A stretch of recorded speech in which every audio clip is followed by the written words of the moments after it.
Ladies and gentlemen, welcome to another Tooele Happy Hour podcast starring Jared Anderson and David Weiss. Today's guest, running for Congressional District 2 as an independent, Joe Buchman. Joe, can you introduce yourself to our audience, please? Hey, it's good to be on with you. Gosh, where do I even start? I'm the past chair of the Libertarian Party of Utah. It's my third campaign for the United States House. The first is an unaffiliated candidate, largely because the issue that I'm speaking to really transcends all political parties, and that is releasing anyone in the United States government or military contractors and the like from any non-disclosure agreements that would prevent them from giving testimony about waste, fraud, criminal activity, or humanity's engagement with a non-human intelligence. Now, I've been running on this for 15 years. That was on the front page of the Park City Record all the way back in 2008 during my first campaign. It came up in 7 debates with then Mayor of Provo, John Curtis, and now Congressman Curtis. And now I decided to really amp that up for a couple of reasons we can talk about in a moment. But I find some of the evidence that there is a non-human intelligence engaging humans around the earth to be compelling. I don't have any proof of that. I'm not a contactee. I'm not an experiencer. I haven't seen what some would call a UFO in the sky. But I have had friends both in the Pentagon and at NASA and others who I know have non-disclosure agreements about this issue. And maybe it's a selfish motive. I want them to be able to talk, but it's far beyond that.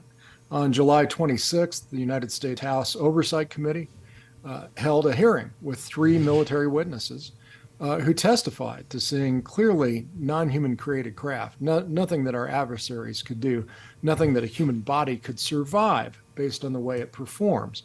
Diving down under the sea, taking off through the atmosphere, apparently never needing to refuel, unlike our best technology, which has to go back for more gas every, X number of minutes, a couple hours at most. These things stay around for days and then apparently fly off into space. And also, in the case of David Grush, saying he had the ability to name names and locations where the United States government has multiple non-human created interstellar craft, including the bodies of apparent pilots. That was extraordinary testimony. Coming up in December, there is a National Defense Authorization Act. It comes up every year. Senator Schumer, so this is bipartisan, introduced language into that bill asserting congressional eminent domain over any craft, any technology, any photographs, any documents and witnesses, with a deadline to either turn that over to Congress or suffer the consequences of failing to do so. That's extraordinary language. Senator Warner over in the Senate Intelligence Committee has been apparently preparing to hold hearings after that language is passed early next year. And I think perhaps by this time, in the middle of a presidential election that may be unlike any other, this issue could be in play in the debates and among senior political leadership. I don't know that that's going to happen, but I really wanted to take the advantage of declaring myself a candidate, espousing this issue, especially in the congressional district that is most relevant to the issue. And that's the one that includes the Dugway Proving Grounds just over the hill and down a little south of you guys. And that's why I'm running. PhD in media from Indiana University, MBA in finance. I bring to the other policy areas the traditional, balance the budget, fiscal conservatism. Let's get the debt under control before it kills us. And on the other side of things, massive defense of civil liberties, the First Amendment, the freedom of individuals to do any peaceful thing that doesn't put others in harm's way. That's classical liberalism. It's the policies that began the beginning of the Libertarian Party. But no political party, right now at least, wants to touch what they would call the UFO issue. It's just sort of dismissed out of hand. I think that's changed even the last 6 months. I mean, we gathered signatures back in May and June, or whenever it was the governor declared that process, got on the ballot. before those hearings in the House. So there's been a sea change on the issue while I've been running. I don't know about you guys, but I'm excited about it, especially with this podcast to reach out to people who are living near, what some people call Area 52, or what I believe is generally acknowledged to be one of the most secure military areas, maybe in the entire world, but certainly in the continental United States. Well, this I have to say this falls near and dear to my heart. I love so-called conspiracy theories, or should I call them tomorrow's facts? I do. I love them. I love them all. I'm an avid consumer of them. I have lots and lots of questions, lots of queries, lots of thoughts, and not really questions for you, maybe just thought projects to go down the path with you on here in just a minute. But first, I would like to make an announcement to all of our listeners. I believe it's Saturday. There's a veterans breakfast at the Catholic Church here in town, St. Marguerite's Church. And as a part of that, there's a Tooele Quilting Guild. Now, for those of you who are like me, who has no real clue what a quilting guild is or does, that is a crafty lady posse, a gang, if you will, who quilts. They get together, they travel around the state. They have, I know I've got an aunt who's a part of it, and my stepmother, and they like to have these get-togethers where they go to different stores and buy stuff, and their husbands, I guess, trail along grudgingly. But anyways, they make these awesome quilts. Sounds pretty bad, man. Oh, dude. Actually, I have one of the quilts in the closet right behind me that my aunt made for me. What a quilt is a... it's a lot of loving, tender yes. work with those fingers, those nimble fingers, and lots of cloth. Yes. Yarn, and to be exact. If we're having interruptions on the video, it's because we're getting low FPS warnings. This is being recorded, so we're having good communication. But for some reason, Comcast has totally mangled our internet in this area right now. But we will figure that out later. But I am going to put up on the screen real quick, just a quick snippet of a video, so those of you in Watcher Land local to Tooele, especially you veterans, can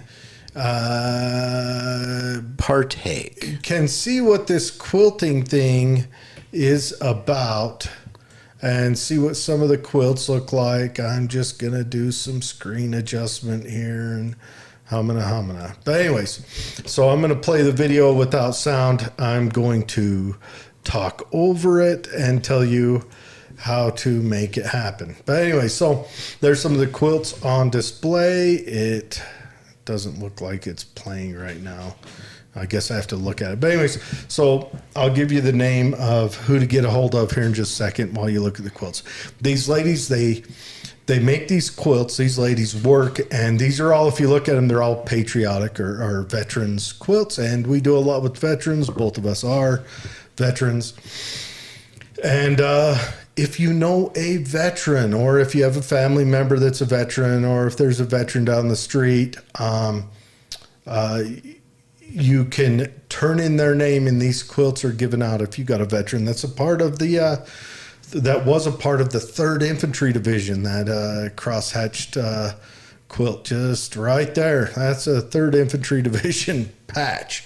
Anyways, if you know someone who was a veteran or anything else, you can submit their name. They get put on a list to get that. Now, the way this works is they're going to move people who are in bad physical health or older to the top of the list. So everyone's name that goes on a list will get a quilt. You just may not get it right now.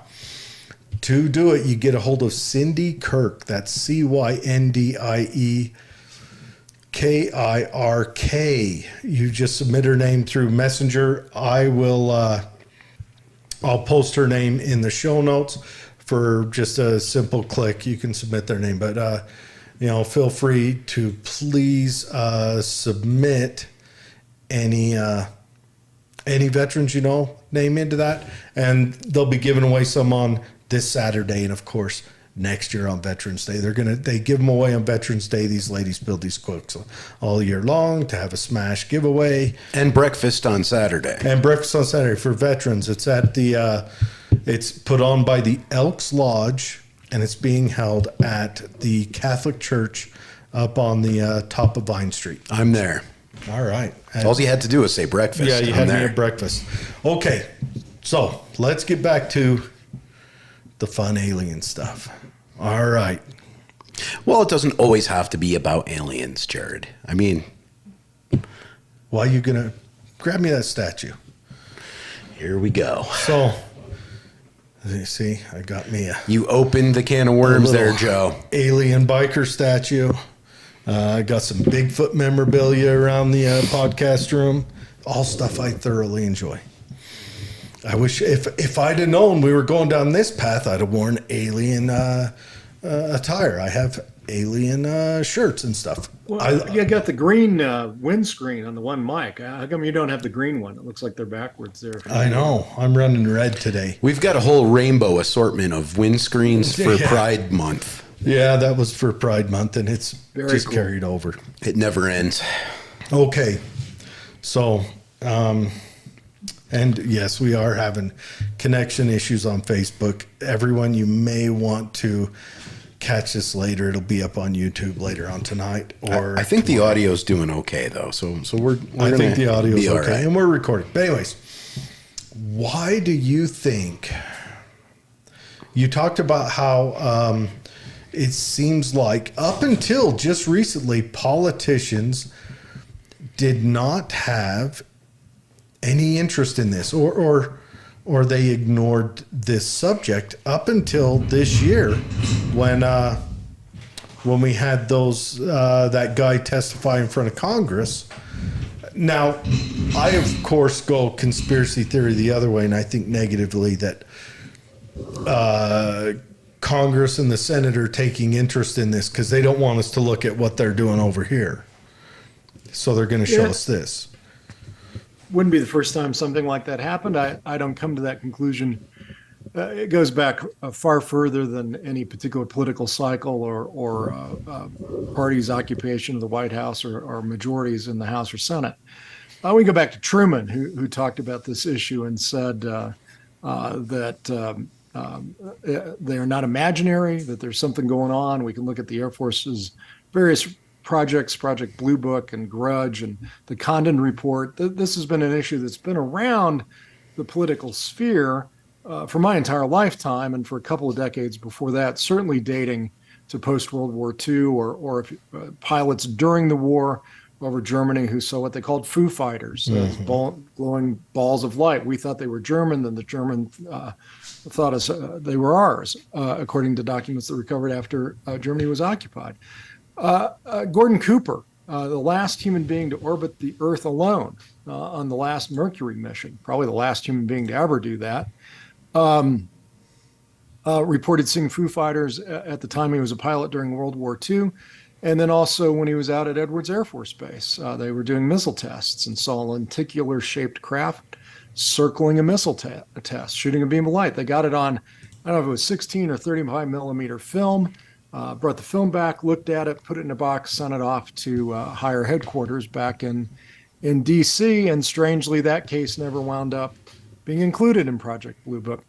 And then more recently, Hillary Clinton, when she was running for President of the United States, said that she would open up the files. John Podesta, Bill Clinton's chief of staff, the last thing he tweeted, he was brought back into the Obama administration to kind of fix some messes for about a year. And when Podesta left the White House, he tweeted, once again, my greatest failure is not being able to cause disclosure of the UFO files. So there, and you speak to the interest of politicians. I have no idea what the level of interest among a lot of our political elite has been over the last 20, 30, 40 years. What we can speak to is the degree to which they've been willing to be public about that interest. And that's what's going on now. You've got some people who are out in the public, like Tim Burchett of Tennessee and Luna of Florida. They're out there on this issue. What I know from others who I trust within that circle, members of congressional staffs, there's a lot of interest among a lot of people on Capitol Hill on what's going on this issue. And there's a lot of anger that, for example, in that House Oversight Committee, they were denied access to a secure information communication facility, what they abbreviated in those hearings as a SCIF, a secure information communication facility. This is an area in the Capitol, and they're all over DC. Even the Library of Congress has a SCIF where classified material can be examined in a perfectly secure environment, not capable of being, hopefully, monitored by any adversarial forces.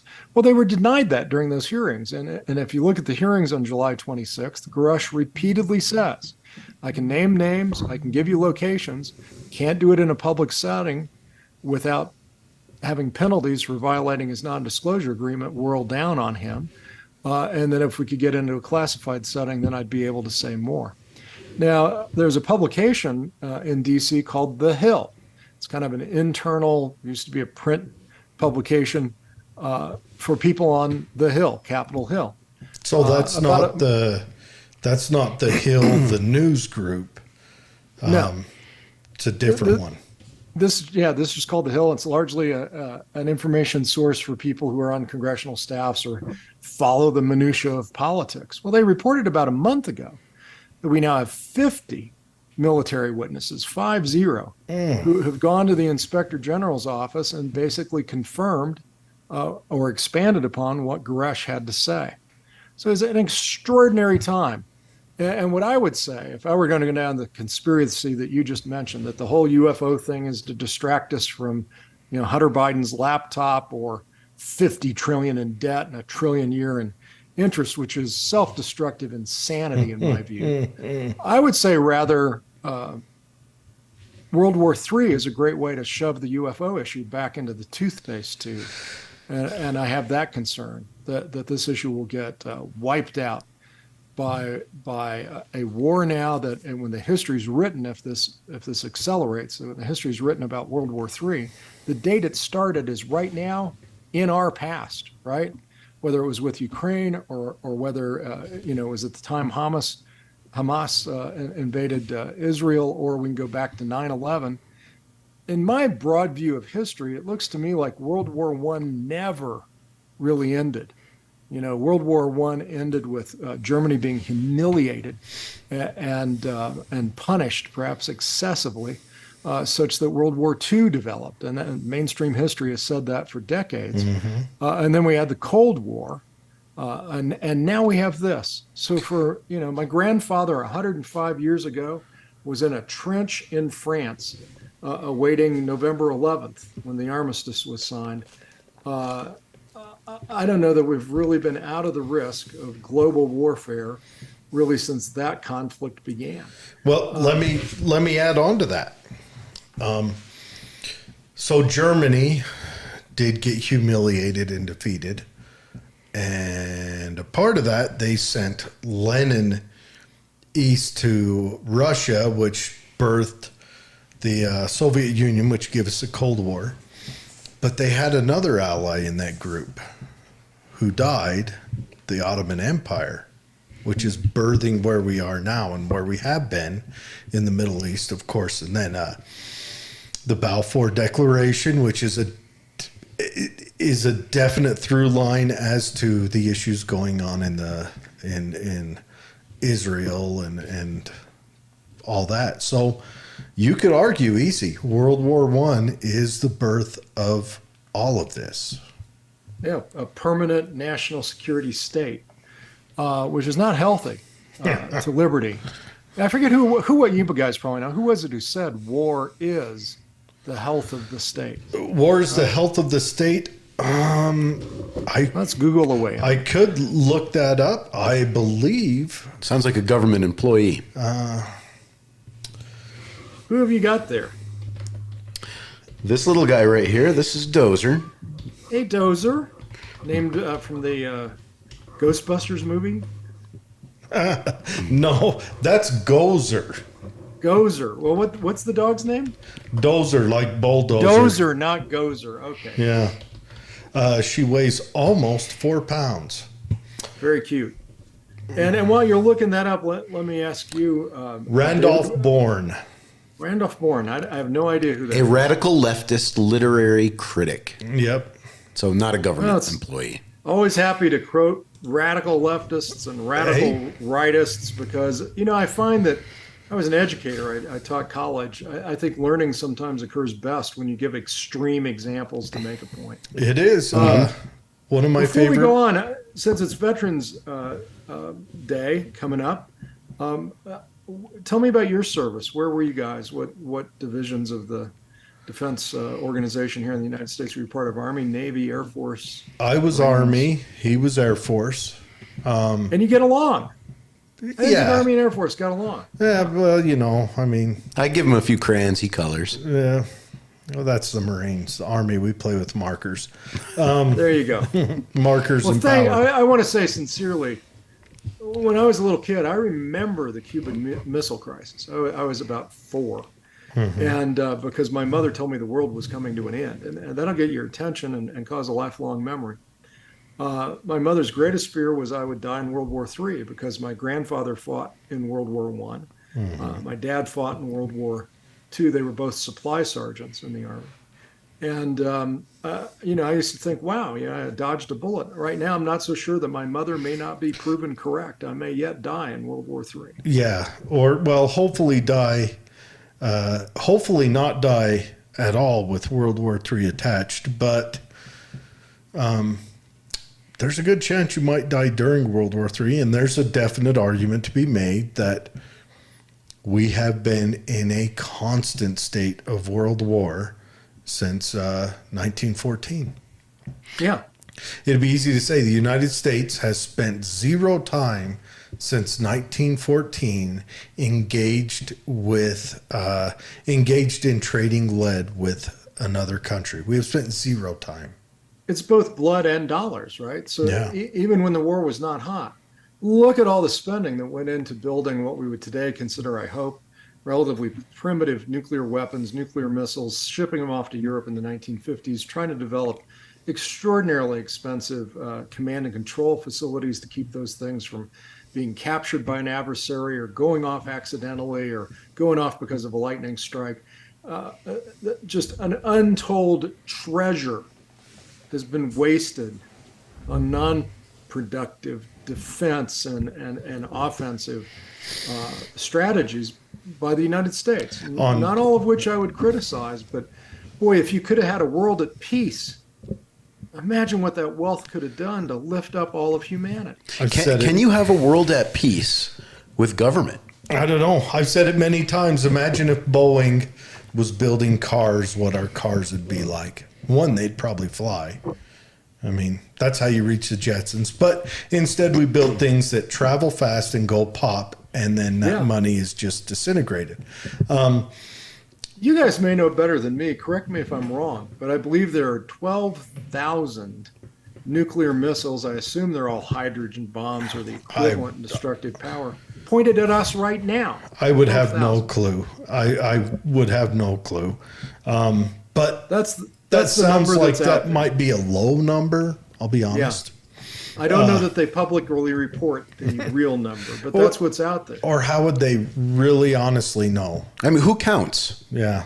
But my thoughts on it are, I mean, you look at it, even during those times when we weren't in active hot war, of course, we had Smedley Butler down in the Central America between the World War I and World War II. He wrote a pamphlet on it. And then you come after that, Panama, Honduras, Grenada, Somalia, Kosovo. There's not a time when we are not engaged with the exchange of precious metals. Lead, brass, copper jackets, things like that. We're always, and it seems awful destructive, and as a free market lover, I'd like to think that, was it Winston Churchill or Bismarck who said, if goods do not cross borders, armies will. Yeah. And as a free marketeer, I would like to see us exchanging more goods. So, how do you stop the exchange of these precious metals? That's part of what motivates this campaign. It's not really a campaign about ET disclosure. It's a campaign about trying to do what I can to stop World War III. And I would like to imagine, at least, maybe I'm too much of an optimist, that should what's called the disclosure event happen, meaning that some head of state says, we have incontrovertible evidence, we're not alone in the cosmos. There is an intelligence engaging humanity. Maybe we don't know a lot about it, but we know it's here. We're being watched. We're being engaged somehow with what I believe, based on the evidence I've seen, is a benign to benevolent force. I mean, that they haven't engaged in open hostility for sure.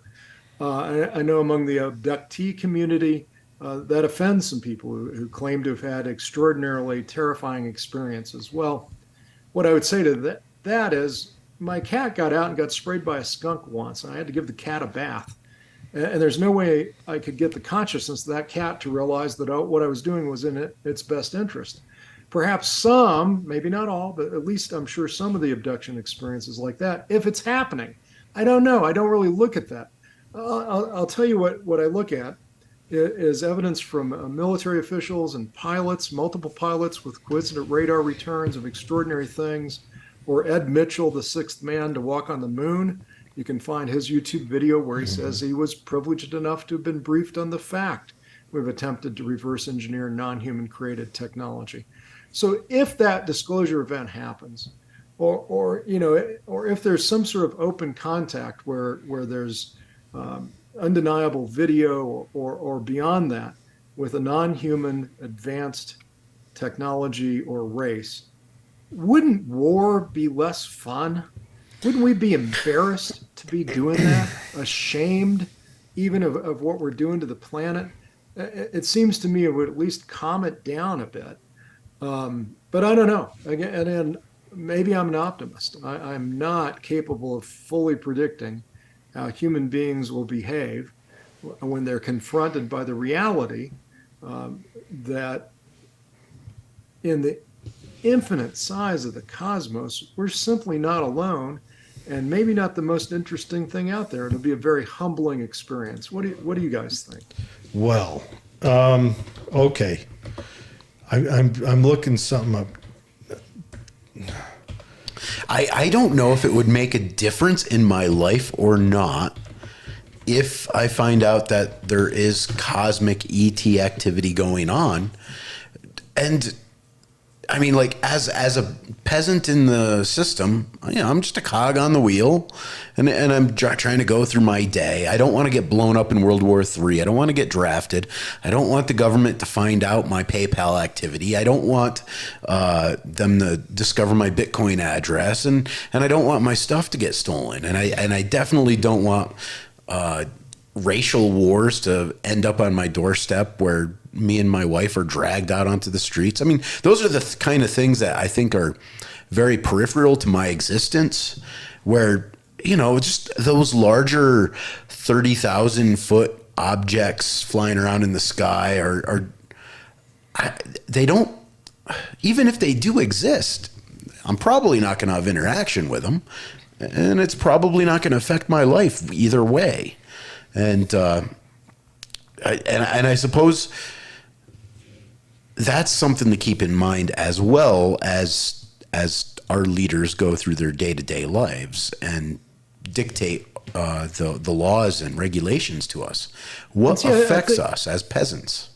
I think you've made an extremely valid point, and one maybe that I've been too blind to, because it's already happened. We had this hearing on July 26th. Just in my world, extraordinary testimony of almost unbelievable things, multi-decade-long program, multiple craft, biological entities who we assume are pilots. All that was talked about openly. And the reaction among my wife and kids and friends is, that's interesting. What's for lunch, right? What are we doing tomorrow? And maybe even if you had a mile wide craft park itself over the Gaza Strip, everybody would just keep killing each other. I have one good friend who's actually a psychiatrist who said, yeah, the only thing that's going to happen if we have that sort of event where there's a clearly non-human created mile wide craft over a war zone, they'll just start shooting up, by which I mean pointing the bullets up, not the drug reference. Well, here's my thoughts on it. One, okay, full disclosure, I'm not a believer in UFOs because I have seen no evidence of it. I'm a fan of UFOs. I'm a fan of Bigfoot. I'm a fan of all that stuff, but I'm not a believer. But as far as why maybe your family members haven't paid attention to it, is that one, it's coming from the government, and the government vomits crap at us all day, every day, right? It just, I'll grant you that. Everything's flying by. You're not going to pick out, this and that, because they've done that. Right now, after this last pandemic, we just scraped by the skin of our teeth. We barely survived, right? Remember all that?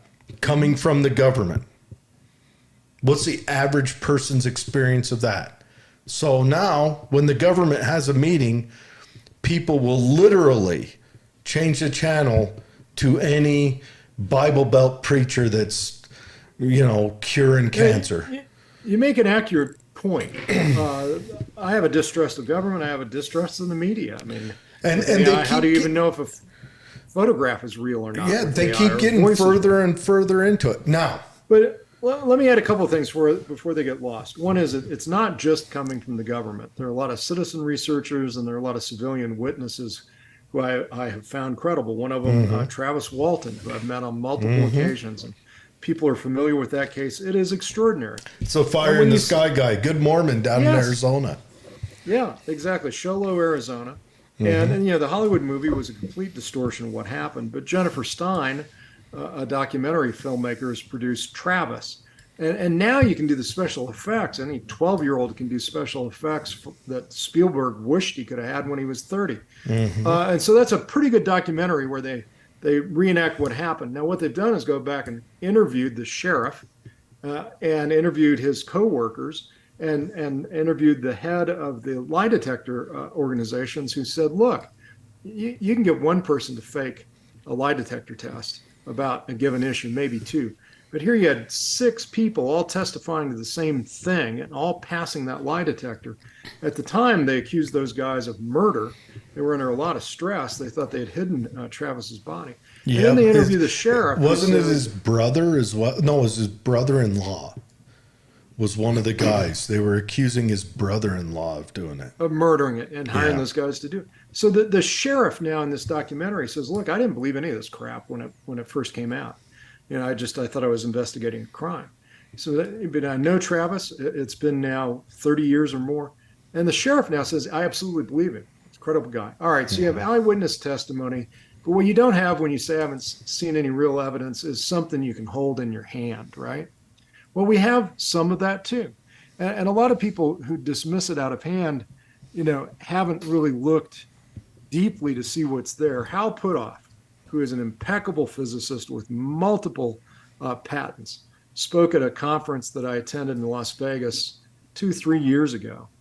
And he said he wanted to speak to the issue of metamaterials, this layering of different kinds of material in a way that our technology is just beginning to be able to master. And so they had recovered some metal allegedly from a crashed saucer or metal dripping off a saucer.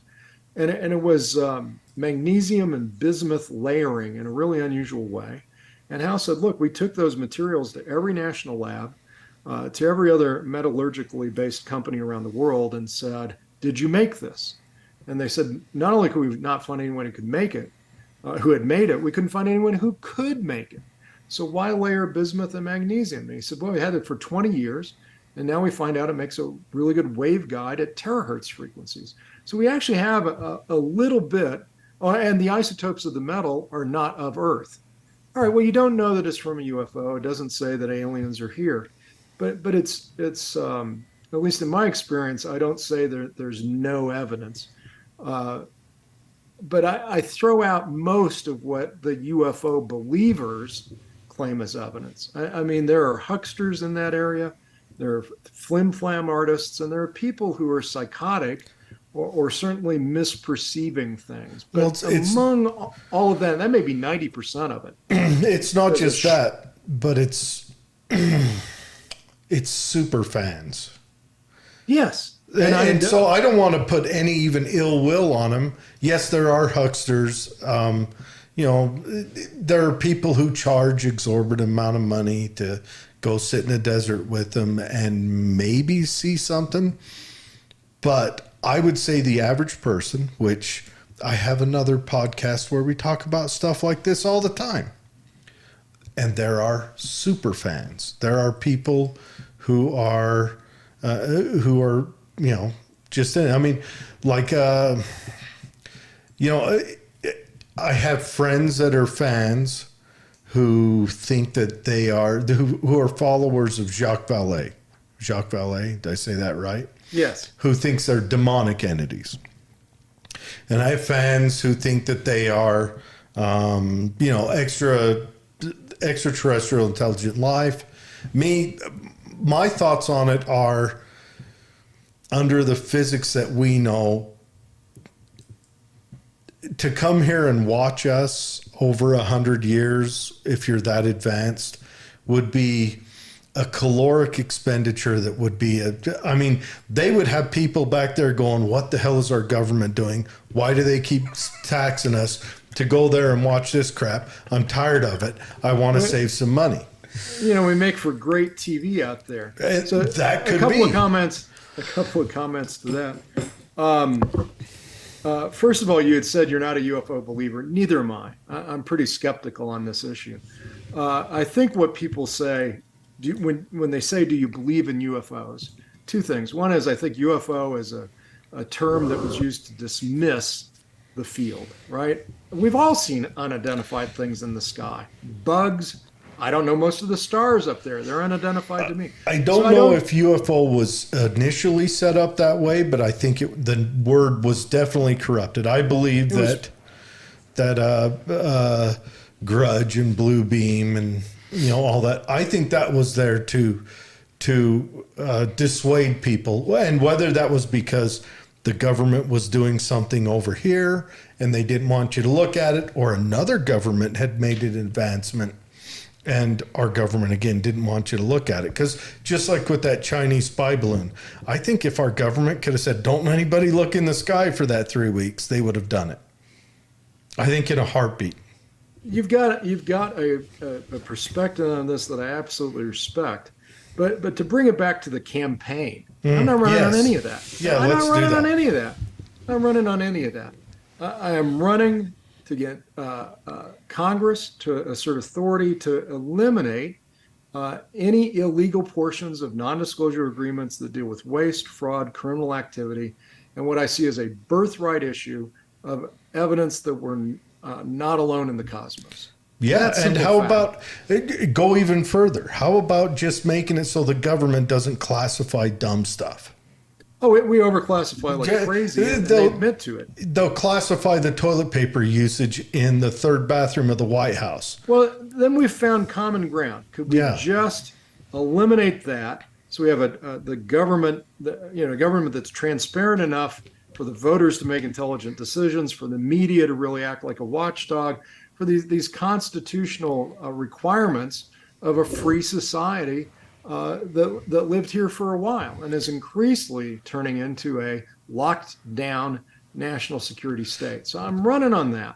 Tell me about this media watchdog you speak of. I thought the media was either opposition for a different party or cheerleaders for another party. It's a rather tragic change, but at the time of creating a compound fractionalized government, a constitutional republic, not a democracy, They saw four branches of government, if you Mm-hmm. will, not three. That was the executive, the guy you hire to just sort of manage fulfilling the laws. The United States Congress, which was bicameral with a Senate and a House, was the main authority passing law. The executive was to carry it out, not a king, not a potentate, Mm-hmm. kind of a secretary, if you want, just an administrator. And then you had the judicial system. Those are the big three. But if you go back to England, and the founders were aware of this, and we certainly protect it in the Bill of Rights. So there are three estates of government, but gentlemen, there's also a fourth estate, and that was the ability of a free media to be a watchdog, to be a whistleblower over misdeeds by the government. And, we've lost that to a tragic degree and turned to a media that's just sort of engaging in one-upsmanship on how controversial you can get to create more crazy buzz or whatever that is. But you need freedom of the press, and then you need a government that has those, three different divisions in it in order to ensure liberty for guys like you and me. Well, how Mm-hmm. far have we gone from that? So this campaign is aimed right directly at that alley, saying if there are people who have non-disclosure agreements around, and I've been doing this for 15 years, back to 2008, it's in that article in the Pork Record, I'm just quoting myself from then, waste. There should be no non-disclosure agreement that prevents people from whistleblowing about waste or fraud or crimes by government. That would reach out to people like Snowden and Manning and Assange. These people are the ones playing that role of blowing a whistle on government.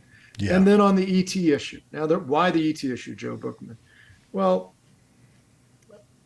one of the main reasons is I have had two close friends, one at NASA, one in the Pentagon. The one in the Pentagon has since passed away. I didn't used to talk about him, but he was the chief briefing officer for the Joint Chiefs, right? Also, he'd been second in command at Fort Bliss. Also, he'd been a hero in Vietnam. And I got to know him, visited him a couple of dozen times over the years. We would talk about trips in the RV with our kids and visit him in his home. One year we went up through Nevada, Highway 375, the extraterrestrial highway. Went to a little alien, had a burger. That is an awesome place to go. I love that. You got to go. Trip. Everybody needs to go. Yeah. By the way, at Top Marketing, the Little Alien is the most recognized brand for a single location restaurant on the planet. Was the burger good? You know what? Yes. It is the definition of a dive restaurant. And bar. Because there is nothing for what 20 couple miles hours either direction. You got Tonopah. Yeah, a 2-hour drive to the north, and really don't have much. And then you can go down to what is that little town south called? There's Warm Springs. But there's a little town down south. I mean, you can stop in at the Alien Research Center, and the town around there has it was there. You're talking about Rachel, which is where the Little Alien is. Well, the Alien Research Center. It's in Rachel, but Rachel's 20 miles away. Oh, you're talking about the one that's the big Quonset hut. Yes, that's the Alien Research Center. That's near Ash Springs. But there's nothing there. There's no gas station. There's no restaurant. But they've just opened a gas station there in Ash Springs. Good. See, I went down there when they did that raid on Area 51. Yeah.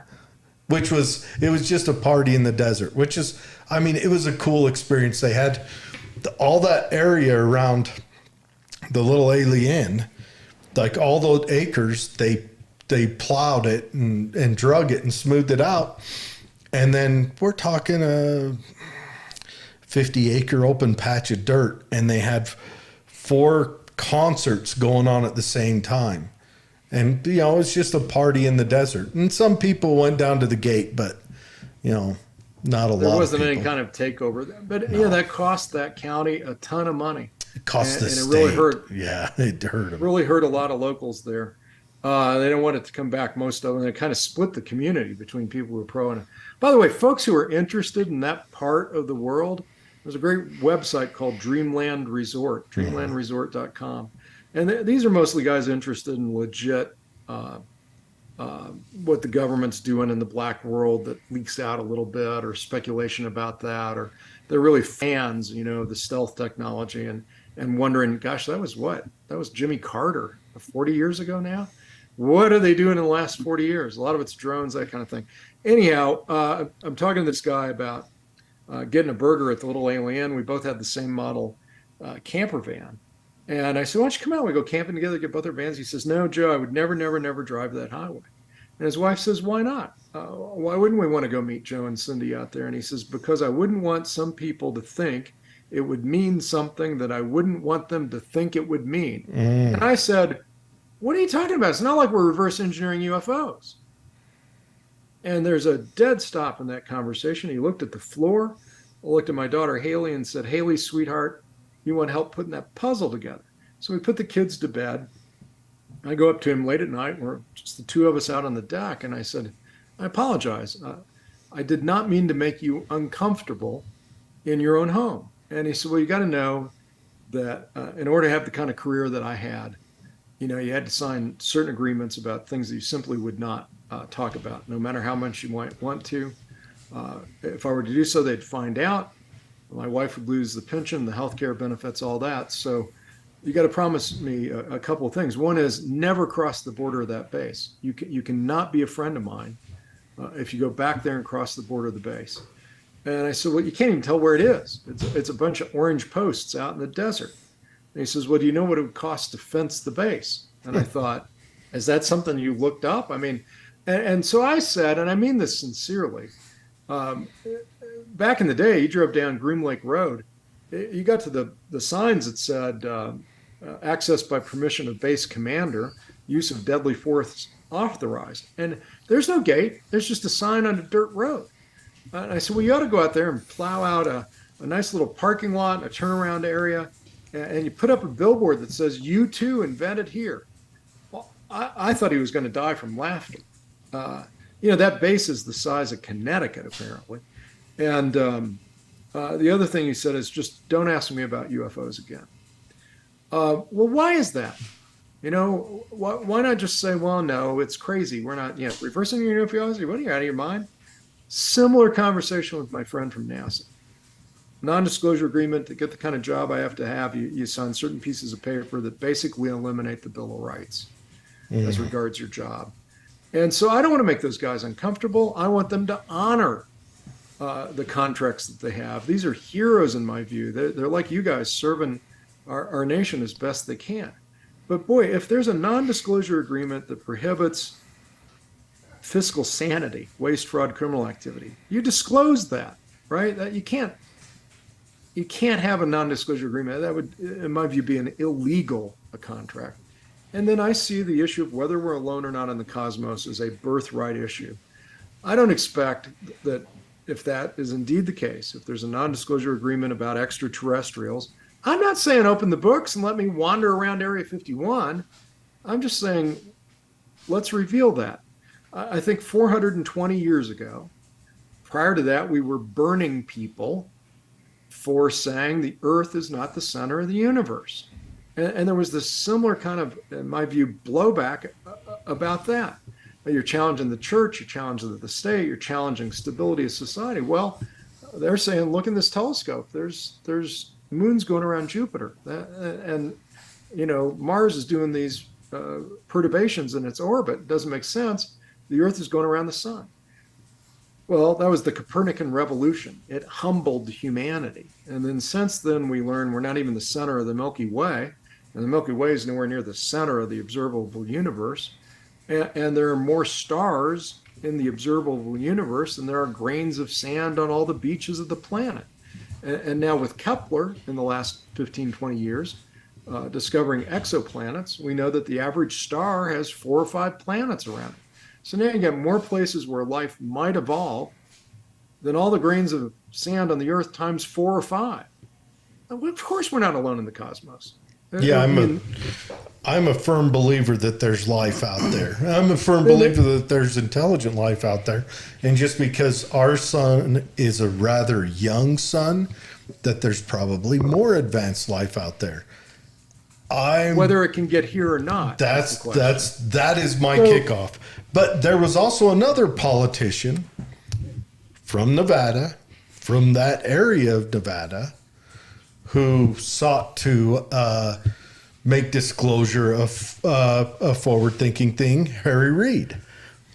He was real big into disclosure, and he was not a friendly politician to freedom and liberty and anti-war in any way, but he was also the politician that covered Groom Lake. Yeah, and he partnered with others like Inouye, an American veteran, American hero, who sacrificed a lot to serve his country, including, I believe, losing a limb. They partnered to fund what became the Pentagon's, at the time, secret advanced aerospace weapons, ASWEP. You guys have so many acronyms. But anyway, they put millions of dollars into that. And then you had Lou Elizondo, who had run that program. It came out about 4 or 5 years ago, saying that what the Pentagon was covering up was unconstitutional, violation of congressional law, and got those videos released of what's called the Tic Tac or the fast walkers, where you have the forward-looking infrared radar, and you have these pilots testifying that they saw 60-foot-long either propane tanks or hot water heaters or a giant Tic Tac that can hover in our airspace much longer than our best technology can, our best aircraft. They can dive under the water, that can zip out to space at incredible speeds, do turns that would turn a human body into jelly. Are these guys misperceiving things? Was the radar malfunctioning? Or is there something there that's worthy of further investigation? When you talk about superliminal travel violating the laws of physics, I think our understanding of physics is likely pretty primitive. And I would say if you go back 200 years, you talk to a physicist, they look up at the sun and say, well, if it's made out of coal, it should have burned out. And no concept of nucleogenesis, the creation of everything heavier than hydrogen, helium, and the collapsing of a star and its re-explosion. This carbon right here came from a long ago exploded star. Mm-hmm. So I say things like that, and the eyes of some of my friends just glaze over because they believe the Earth is special and 5,000 years old, and God created it. You don't need God to have stars explode to give you the carbon in your skin. It's not the point of view that I take, but if you take the scientific point of view, and you can humble yourself a little bit, the chances are that understanding of physics 100 years from now is going to make what we see as limitations today seem as silly as what we see today in quantum physics does to the physics of Newton, right? Yeah. But I don't know. I agree with you on that. I understand that remember, I am an IQ 34 moron. And not at all. Not in this conversation. You're old. And I recognize, like our sun isn't even big enough that it's not going to even make anything past carbon. It takes even bigger suns to make the bigger elements. And once it makes iron, that's when it goes pop and makes a big splash. But I'm just looking at it. I would think, but I don't even want to get into that because I'm going to have you on my other podcast where we dig into this stuff. Let's get into the political side of this. Okay. What about a carrot to get those people who believe the Earth is 5,000 years old and gods and demons fight in the sky? How do you get them to vote for you if they're not really interested in the non-disclosure acts? So, getting people to vote for me is not really my goal. And then that sounds ridiculous, I suppose, as somebody who went to the trouble of gathering 300 signatures, we gathered about 700 to be sure 300 were valid. It was a lot of work to get on the ballot. So why do you do that when you have no hope of winning, right? Do I want people to vote for me? Sure. I'd like to beat the other unaffiliated guy and maybe the United Utah Party person or whatever. Last year, by the way, I ran for a statewide office for Utah State Treasurer, and I received 97,000 some odd votes. I wish I'd broken the $100,000 mark. I got 9.9% of the vote. Wish I could have got 10. So close. So there's an excitement in getting those votes. But here's why you run for office. As I said in one of the debates, in 2017 with Congressman Curtis and Chris Herrod and Tanner Ainge, and Dr. Kathy Allen was the Democrat. You don't have to win the battle for the maximum number of votes if you can win the battle of sharing the best ideas. So I know that Congressman Curtis was influenced in those debates. Why? He told me so. And I believe him. I think he's a man without guile. Well, even if it gets him to look into something, just to go, yes. Wait, what is this? I've never heard of this before. No, that's an interesting thought. But I want to take you down another path. Let's say by chance you win. You win. Some voting machine calculation. No, you win because everyone says, this is the guy that convinced me here in the state of Utah. We're going to send him back east to Congress. And you get back there. What steps could you take? What steps are available to just the average congressman who doesn't have the speaker's ear, who is standing alone party-wise?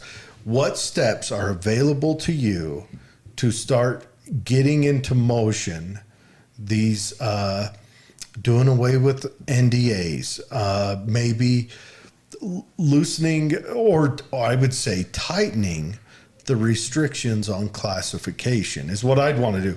Not tightening classification restrictions, tightening the restrictions before they can classify something.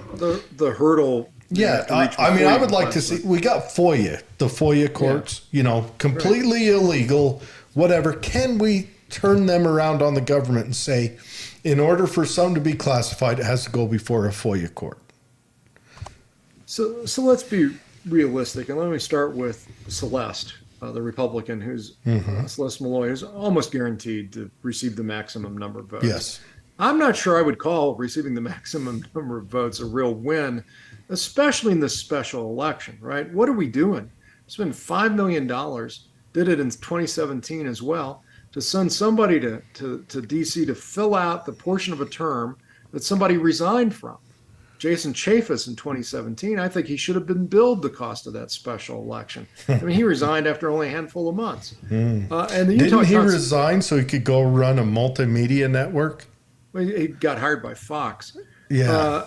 My theory on why he resigned, if you want to go back into political history a bit, he thought for sure that Hillary Clinton was going to win, and then he was going to be the Republican and a Republican majority in the House. Give her a hard time. I think he was horrified when Trump won and didn't look at that as a fun time, and then bailed for a better position. But I don't know. He lives within walking distance of my home. Jason, if you're listening, come on over. I apologize if I'm wrong. I'll correct it, whatever. I don't really know. But here we are. Say Celeste gets the maximum votes, seems almost certain. You get to DC, what is going to happen to her? Well, you've got another election coming up in about 9-10 months. That means you got to start campaigning in about 3 or 4 months. That's like a 5-6 month cycle for members of the United States House. You can do nothing. And the leadership of the Republican Party will put, or the Democratic Party would put either the Democrat or the Republican who won, that leadership would put them in a sub-basement to do nothing but raise funds. They're not going to be on any committees. They're not going to be able to make any amendments. The thing they can do is hire a staff that can give tours of the Capitol and deal with people who have passport problems or those kind of issues, which are great. We need people in Congress to manage that. It's part of their function. But legislatively, no. You're going to do what the leadership tells you to do. So I would say to people in Tooele, vote for the unaffiliated candidate. I'll have none of that. I'll also have an office in a basement without windows. Yeah. And so down the street, around the corner. The only thing that you get from me if I'm in DC is what you've been getting for the last half hour, whatever we've been on, is a guy who's pretty good at making a persuasive argument and can do that calmly with people with wildly differing points of view, I believe. And, I would reach out to anybody who finds the diminution of our civil liberties as critical, the burden of our debt is unconscionable, especially when it'll be not so much on us as on our kids, to build partnerships with. And some of those people will be in senior levels. I was back in DC this summer, and had the opportunity to meet with Congressman Curtis.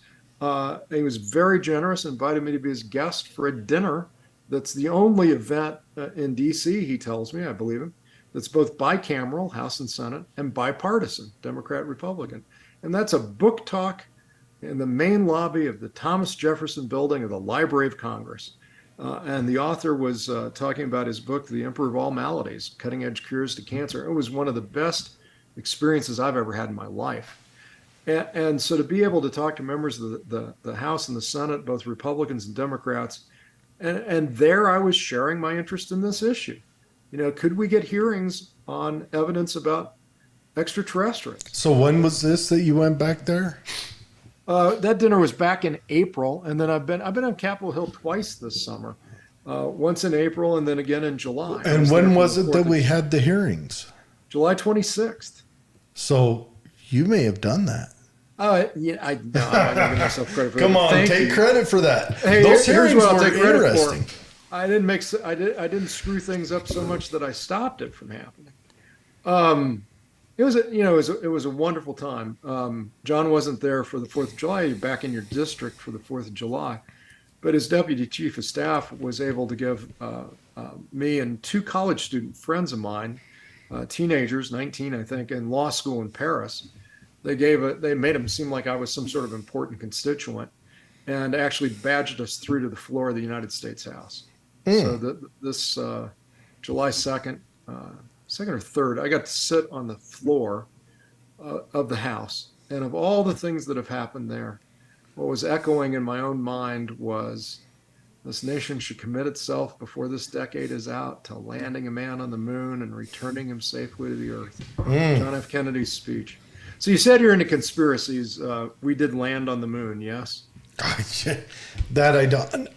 Okay. Another thing that really doesn't really affect us as normal citizens. When I say I'm into conspiracies, okay, the ones I'm into the most are the actual government conspiracies, like Waco. Was Waco a power grab by the ATF that went awry? I believe so. Yeah. Now, as far as landing on the moon, I wouldn't fall over shocked tomorrow if evidence was found that the story initially given wasn't true, whether we absolutely didn't or whether that director guy faked the whole thing because we couldn't get it right. I wouldn't. But then again, if evidence came out that it actually happened, wouldn't fall over shocked either way. Evidence is out. It did actually happen. I had a friend on Hawaii who saw Apollo 8 light the service module engine to get out of Earth orbit into the translunar path. That would be hard to fake. Also, given 1960s special effects, it would have cost more for Stanley Kubrick to fake the moon landing than actually doing it. And I'm not arguing either way. But I come with no preconceived notions on that. But okay. My preconceived notion, generally, because our government has done some really underhanded things to citizens. Big conspiracy is, an estimated 12,000 citizens died during Prohibition because the government poisoned alcohol. Yep. Their punishment was to put wood alcohol in regular alcohol bottles and put it into circulation to absolutely punish people who broke the law. A direct punishment of the people. That is not conspiracy. That is fact. Yeah. They did that. And it's an estimated 12,000 U.S. citizens murdered by our government. Yeah, and back then, cannabis was in the pharmacopoeia. The American Medical Association said it had clearly beneficial health effects. It does. Easily for appetite for people suffering from cancer. Also anti-angiogenesis properties. You look at the Scheduled 1 stuff now that's being finally studied at Johns Hopkins, because we have how many veterans commit suicide per day? It's between a dozen 22. and 2 dozen. 22 right now. 22 right now. And we're finding that treatment with ketamine or psilocybins or DMT can reset that. And yet we had this racist war on the innocent people who use drugs. People cited as starting with Nixon in his attempt to go after, it was racist in the sense of going after blacks and the anti-war left. But you go back to the 20s, when we finally did away with alcohol prohibition, they had all these cops that were chasing, moonshiners and underground distribution. They're unemployed. So they just move them over to a drug war on cannabis. Yep. And then the AMA caved and says it has no redeeming medicinal value. Absolutely false. Absolutely false. And the cost of that war on drugs, the number of people who are in a federal cage today because they used a drug peacefully in their own home, right, or helped others be able to do that, the number of young black males in federal cages for drug offenses exceeds the number of black men held at the height of slavery in this nation. It's embarrassing. It's disgusting. It's long past time to end that. And the cost of housing and feeding these non-violent, non-criminals engaged in a vice, not a crime. Well, you hit the play button on me on that one. Now's where I yell out, "Can I get an amen?" No, I agree with you. I am not a drug warrior at heart. I think there needs to be a legitimate way that we move away from drugs. I think we need to sit down and scientifically figure that out. Move away from the drug illegalization, because right now I think if we try to pull Portland and just say, "Okay, do whatever you want," we're going to have a total catastrophe. But I think there's a way that we can move this forward. And let's not forget, the government, the FDA all allowed the drug companies to prescribe OxyContin willy-nilly and then shut it off. And then we wonder, why do we have heroin addicts on every street corner? You did that. And why do we have crack? It's because we were pretty effective at limiting the supply of cocaine. Yep. A far less dangerous drug than crack. And by dangerous, I mean not only to the consumer, but to the neighbor whose house blows up because of the meth lab. Maybe I mean meth and not crack. Yeah, you mean meth, but same. Crack, there's also not a hazard, but just making cocaine's a huge hazard. I mean, I look at Portland. I also look at Portugal, where they treat it as a health issue, not a criminal issue. And you look at Portland, or you look at any transitional phase, there's some chaos at first, and it starts to self-correct. Well, Portugal did it different. Portugal did it way different. Portugal had a controlled system for their legal use. Portland said, just do whatever. Now, there's a complete difference. Portugal controls their, and I'm just using this word, I'm not using it as a prerogative. Portugal has a controlled system to keep their addicts managed while they deal with this.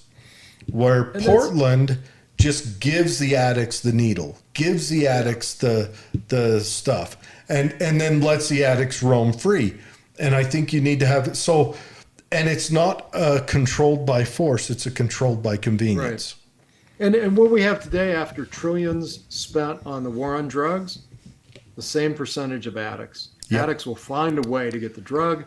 Markets are robust. People who want to profit from that will find a way to get it to Black markets are even more robust than gray or white markets. But there is an advantage to it, because your government gets to hire military type civilians and keep them well trained and disperse them into the populace. Yeah. Where and we're borrowing money to pay them to do that, right? Borrowing, printing. What's the difference? We're not going to pay for it. That's our kids. Yeah.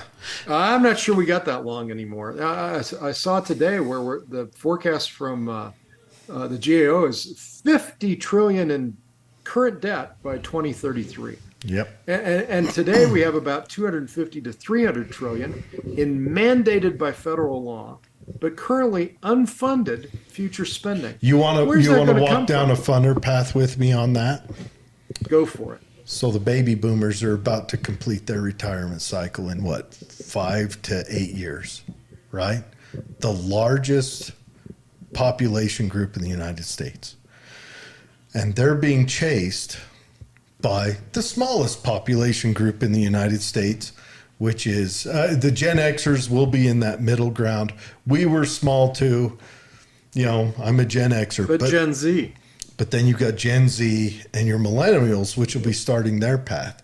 So they're going to be in the upside down pyramid on workers to retirees, plus this huge, not debt, it's just debt servicing taxation or printing, which is still taxation. I don't care what you call it. You can call it printing, you can call it taxation. It serves the same function.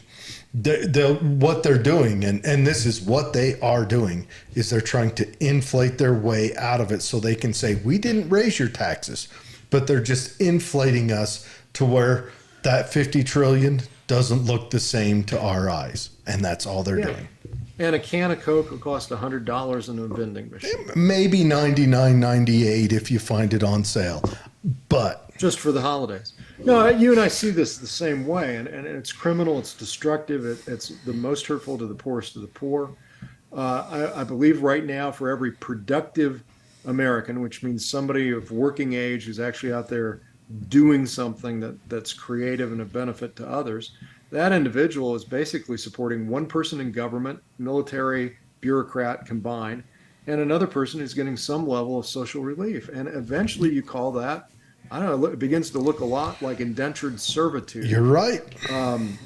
The tax rate ultimately equals federal spending. You can't get around that. As Ayn Rand said, you can avoid reality. Reality is easy to avoid. You cannot avoid the consequences of avoiding reality. And that we'll see on November 17th. That's the next shutdown date, right? We've only funded the government for another couple of weeks, or that was the deadline a few weeks ago. Yeah. There's no serious political will to just balance the current budget. We'll still be left with this wreck of a mess of debt. But why can't we just balance this year's budget? No, that's not going to happen. Those guys would all get voted out of office. They're seen as uncaring. They're seen as greedy robber barons or whatever. It's called austere now. Balance the budget. We can't have austerity. Wasn't the Tea Party called the American Taliban on a lot of news stations? I don't remember. Yeah, there was that great. Just any word we can use. But no, you're 100% correct. Which is why, I mean, if I go political, I would say right now the most important amendment is always the first, but the second is always the second, but the third is the 10th. I think you send that back to the states. Let the states deal with the retirement plan. Let the states deal with whatever they decide they can manage as Social Security. Let the states deal with all that. And I would dare say, if we're going to leave the creation of money in the hands of the Congress, it needs to be money requested by the states to Congress and justified through the states. And the federal government used to bill the states for the cost and let them figure out how to fund the federal. Yep. That was why we had a laboratory, 50 laboratories eventually, of best practice. It was supposed to be competitive. Or worse practices. Yeah. And in some states, maybe a property tax makes sense. In other states, maybe an income tax makes more sense. It depends on the state. And instead, we have this cudgel coming out of D.C. to beat everybody into submission. That was part of the compound constitutional republic. It wasn't just federal. It was among the many states, with the idea that we'd have a convention, a constitutional convention, every generation or so. That'll never happen. It wouldn't be allowed to happen. The check on the federal government by power being vested in the various states, that's pretty much gone. But you're absolutely right. If you want efficiency in the tent, in retirement and social service and all that, put it back to the states and let them experiment, and we'll see what works, and then that can be emulated over and over again, and you get to a system that's actually a fairer and hopefully ultimately a fair government. I don't know and you can choose what kind of government you live under in your direct. It's one thing that the government has to have their hand in my pocket all the time, but it'd be nice if I could choose what that government looks like. Yeah. And I want to get back to this campaign in Tooele. Yeah. Listen, if you're out there in Tooele watching the Tooele Happy Hour, Tooele Happy Hour, is that right? Yes. If you're doing that and you have an NDA, you know somebody who has an NDA, if Dugway is really what some people think it is, which is a far more secure version of Area 51, and you believe that it would do humanity a lot of good not to know every detail. Maybe the only thing that would do humanity a lot of good is the recognition, the acknowledgement by senior military officials, ultimately the president, perhaps, that we're not alone in the cosmos. That we're humanity on Earth. Maybe that would cause us to just stop what seems like an inexorable path toward World War III. And the next nuke that goes off might trigger all of them. And then what? It's like, and you're gonna have to Google this one too. I'm bad at attribution. The general who said World War III will be fought with nuclear weapons, but he says I have no idea what weapons will be used in World War III. Nukes plus whatever new stuff's developed, but I know what weapons will be used in World War IV. It was and that's Einstein. Sticks and rocks. Einstein said that. I've heard that, but I think it's misattributed. It could be. It could be. Look it up. But at any rate, the idea that if we let World War III happen, we're back in the Stone Age within minutes. I used to really believe that. I don't know. I think. What do you think? I think we're moving to, and I think Ukraine really opened my eyes to this. We always fight the last war when we first go to war. This lessons learned by militaries over and over again. I think we're going to see more drone warfare advance into, I think, through the next 20 years. And I think we're going to see a continuation of war. I don't think the United States is done deploying its young men and women to far off places to, practice their skills. But I think we're going to see warfare move away from nuclear, because nuclear doesn't really carry a lot of advantage, even for the person perpetrating it. But I think we're going to see mechanical warfare start up more often. We're going to see drones. We're going to see sometimes ground drones. I think we're going to see a lot of things like that. I think we're actually probably going to see a drop off in the next 10 years of casualties from war, and we're going to start seeing war more as cost effective if our drones can get in, control and hold an area, and have less loss of life. I hear you. Maybe the loss of life then is from starvation. It could be. Enough of that going on. You're not going to grow enough food to feed the civilians. It could be, but I don't think we're going to see as much destruction. Let's take, for instance, right now, just a thought game. We're 20 years in the future, but the same instance happens in Israel right now, where right now Israel is sending a ground army into into MOUT operations, MOUT, military operations, and urban terrain. They're sending them in right now.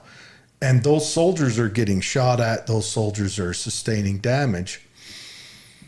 So those soldiers are going to have reactions that are heightened. But what if we start building, Terminators, and we're sending them in, where, one, they're hardier than a soldier physically. They may not be as smart. They may not be as crafty, but they can take. And then how do you refuel them? We're going to have small nukes on them, or small nuclear plants, or sounds like a great idea. You know what? This could be in just basic infantry tactics that Rommel wrote about forever. As you send a wave forward, they hold. The next wave moves just past them, and the supply forces come into where the first ones are. You've got a big extension cord out there to recharge their batteries. Well, no, I think you're onto something. Well, a novice will study tactics, but a master will study logistics. And that's right. In the end, it's going to be a game of attrition. But I don't think the game will end, because if the game were to end, I think we would have done that in World War II with the nuclear weapon and advanced on Russia and fixed China. Really, I'm not too worried about World War III, because I don't think the opposition or us want to use nukes, because we need each other. Well, that's we need each other to terrorize each other's population. And that's a bipolar point of view, but how many poles are there in terms of people who have their fingers on a trigger to set off a nuke? How many nations? A dozen, 2 dozen? We don't really know again, right?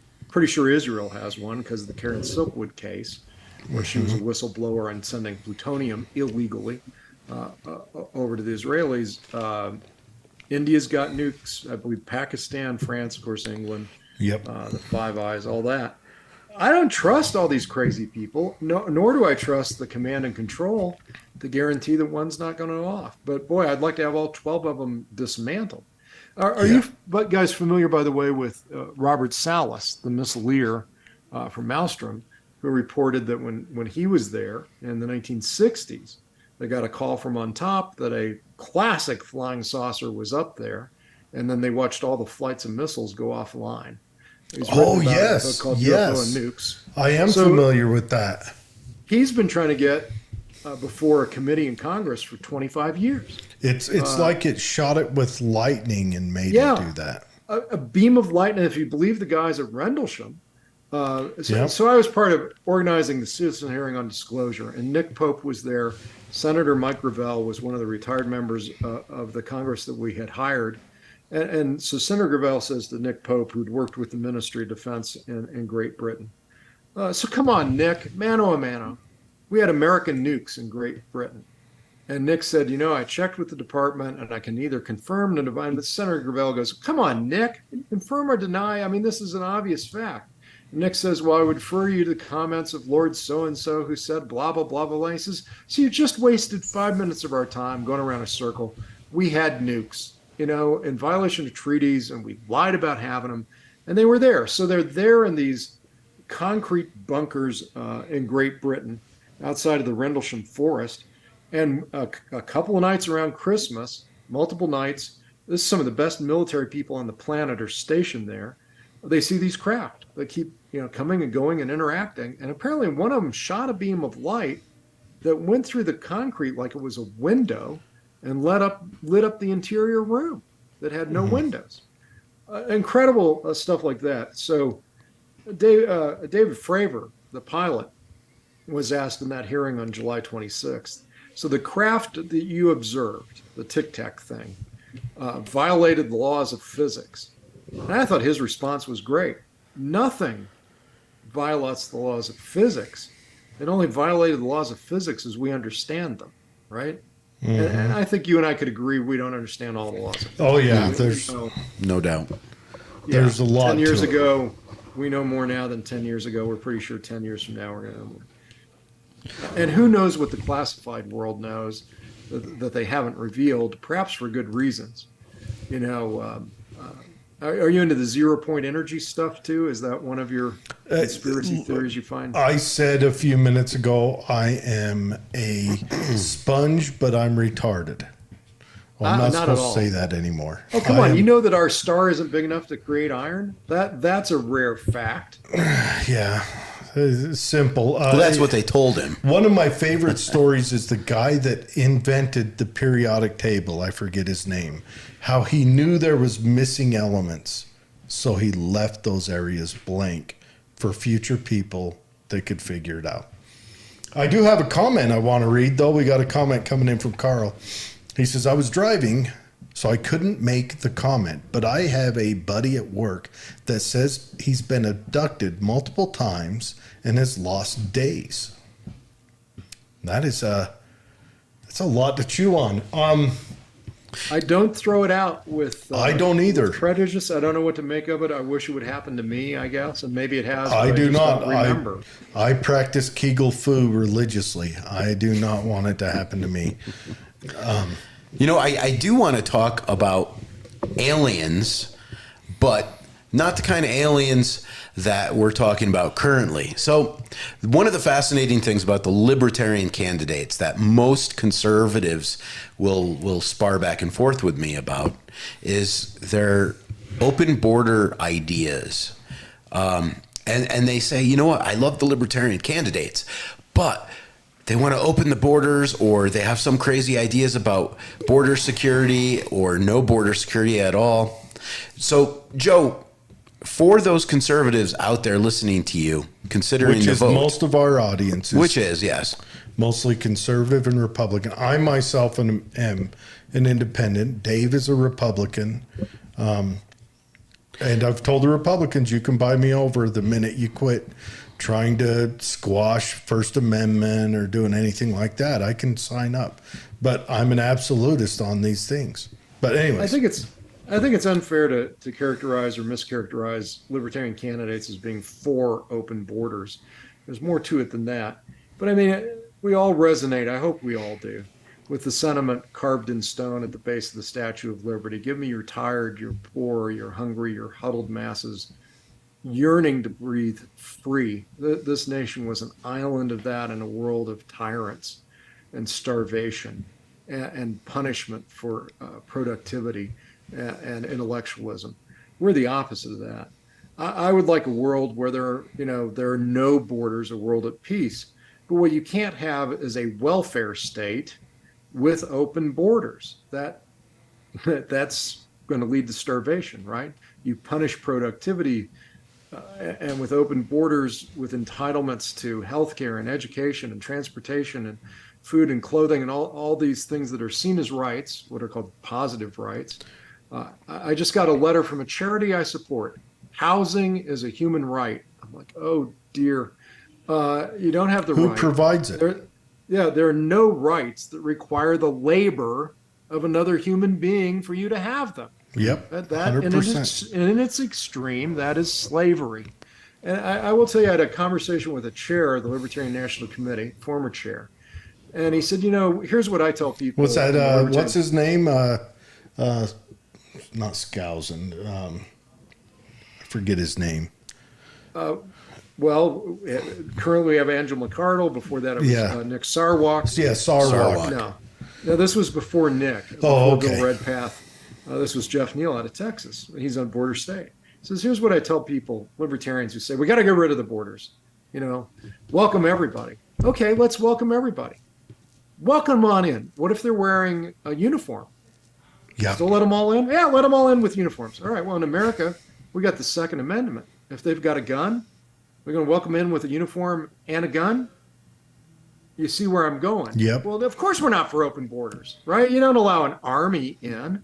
All right, well, what if the army decides to hide its gun and not be uniform or whatever? I mean, it is a matter of discussion. I think philosophically, libertarians would say individuals, humans, are born with inalienable rights. And one of those rights is to walk peacefully on the earth and not be confined to some small corner of it. That sense of open borders.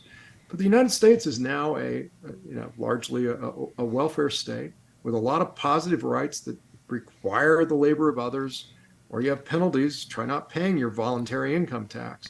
You cannot have open borders with that. But what we do want to continue to welcome is people who are coming here seeking to work and provide and innovate.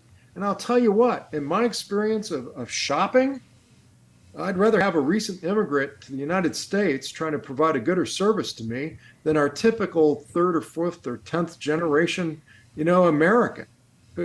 I was in a Home Depot the other day and I was wondering, it was around Halloween, were they all playing the role of zombies? I mean, our immigrants by and large are some of the hardest working people, but you can't have an open border without some sort of vetting in communicable diseases or for whether these are people who do not have the best interest of the United States at heart. It's just insanity.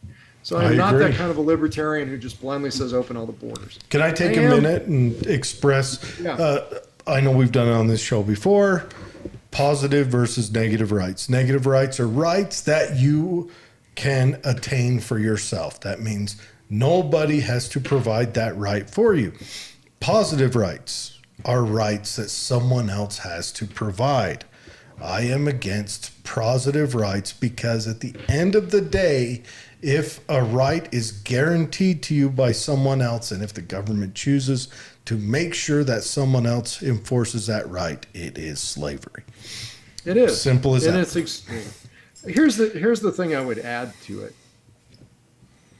I want a libertarian party or a culture where if you're not given to charity and you're not making sure every kid in your neighborhood is fed, that nobody's there starving to death and nobody's left out in the cold, if you're not doing that voluntarily, then I'm all for you know, bringing that to the attention of other people in the community. We all ought to be engaged in caring for others voluntarily. It's good for our souls. It's good for our relationship with other people. It's good for our own sense of who we are. And we need that to happen. But today, with a 50% tax rate on people who are actually producing, it's roughly that income, sales, property, add all that together. More The like cost of complying. 58%, I think, is the last time someone crunched the numbers for Utah. Who's counting? And so you say, hey, it's handled. There's somebody starving on the street. I don't need to do anything. It's handled. It's not just that. With a 58% tax rate, most people don't have enough left over to help anyone. Well, I mean, you can help by inviting people into your home or giving an old blanket. If you have one of those magical, mystical things called a home. It's called a home. Yeah, because a lot of people might have a studio apartment working their 50-hour-a-week job. Because another thing the government has done is decided to regulate us out of building more homes. And then print us into where they have to raise the the interest rate to where now the average person cannot get a loan for a home. Tried walking through it with my son earlier. He makes an above average wage, and he cannot afford any home that's on the market in this county at this time. Wow. I can't solve every problem in the world. Nope. One of 525 guys and gals, or men and women, unless there's a few aliens mixed in the house. But the one thing I can do is in running for this office is try to bring awareness about the good that I think would happen if we eliminated illegal non-disclosure agreements on those 4 areas I keep returning to, but especially on any testimony that can be given with high credibility that's compelling around the fact that we're not alone in the cosmos. Maybe that would cause us to stop wasting so much of those tax dollars on the just destructive nature of war and preparing for war. Think of the cost of all those nukes that we built, and I hope you're correct, they'll never be used. What good would that have done without spending all the money on that? We're talking trillions of dollars.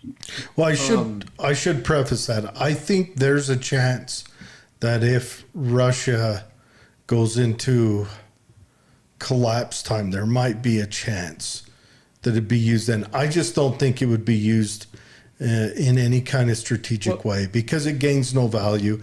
It makes land that you can't even send your infantry in to hold. Yeah. It makes land you can't farm, you can't use for future use. You have to set aside for so long. I think land is back on the table as being a valuable commodity in warfare. Land for its usable purposes. You keep denigrating yourself, but you have some of the most insightful comments I've heard on any interview I've given in this campaign. Well, I'm not a media person, so. I'm learning from it. I think we also need to make the listeners and others aware that we're not talking about the nukes that we bombed New Mexico. I don't like to call it a test. We knew people were hurt from the fallout there and covered that up. Mm-hmm. And the nukes, Nagasaki and Hiroshima, these were cities that hadn't been bombed because we wanted to see the effect of the nuke on a city that hadn't been bombed, which means by definition at that point of the war, these were not military targets. I think also we wanted to show Stalin what we had made. So those were very modest in terms of yield. And then we started experimenting with hydrogen bombs. And, we actually killed Japanese citizens on 3 occasions, not 2, Nagasaki, Hiroshima, and then that hydrogen bomb that had the greater yield than they had thought it would have. And we had Japanese fishermen outside of the safe zone. They were far enough away, but then the yield was so much higher that we actually killed some Japanese fishermen in 1954. We've done it 3 times. Is that a Bikini? I forget the name of the test.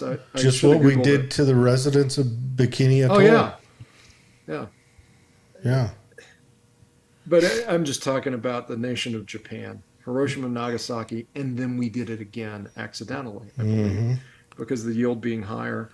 The way we poisoned the earth with all the nuclear testing was horrifying. What was the big one the Russians set off? Oh, yeah. Actually changed the rotation of the earth for a while, and maybe it was permanently. It was like 50 megaton, Yeah. or 500 megaton. It You was- know better than me. It was a beast. That was done in what was 70 something. I remember reading about it.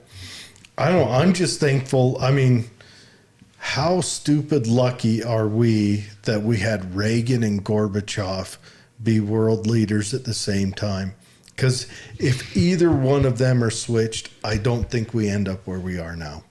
No.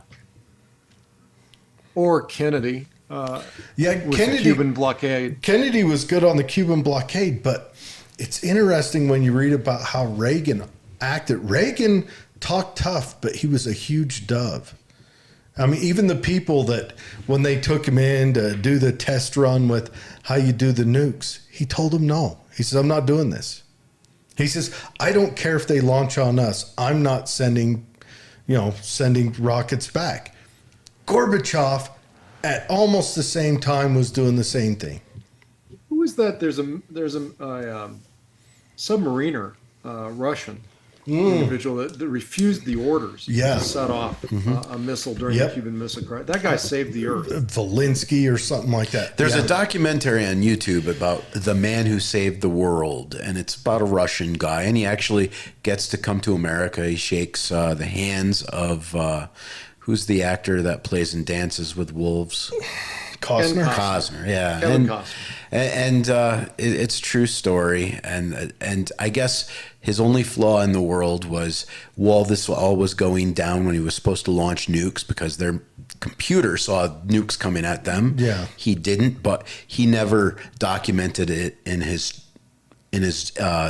SOP journal or whatever for the Russians, and they fired him because of that. But otherwise, he saved the planet from a false retaliation.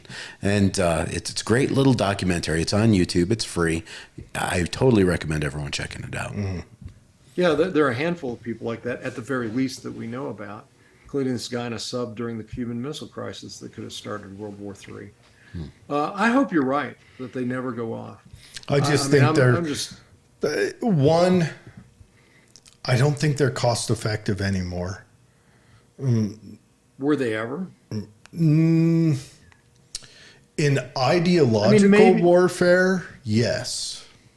Okay. But I think now one, population advancement demands more resources, and we become fat and lazy, and everyone needs electronics in their hands and grain in their bellies. So I think resources is a huge commodity now, and I think most wars we're going to see between major outfits will be resource wars. That's not to say like Hamas is the Hamas-Israel war is an ideological war. Could we see it during that? I'm sure. But right now, Russia wants that land. They want that. They want that to build a freeway to the water, to be able to have a navy that can operate 365 days a year.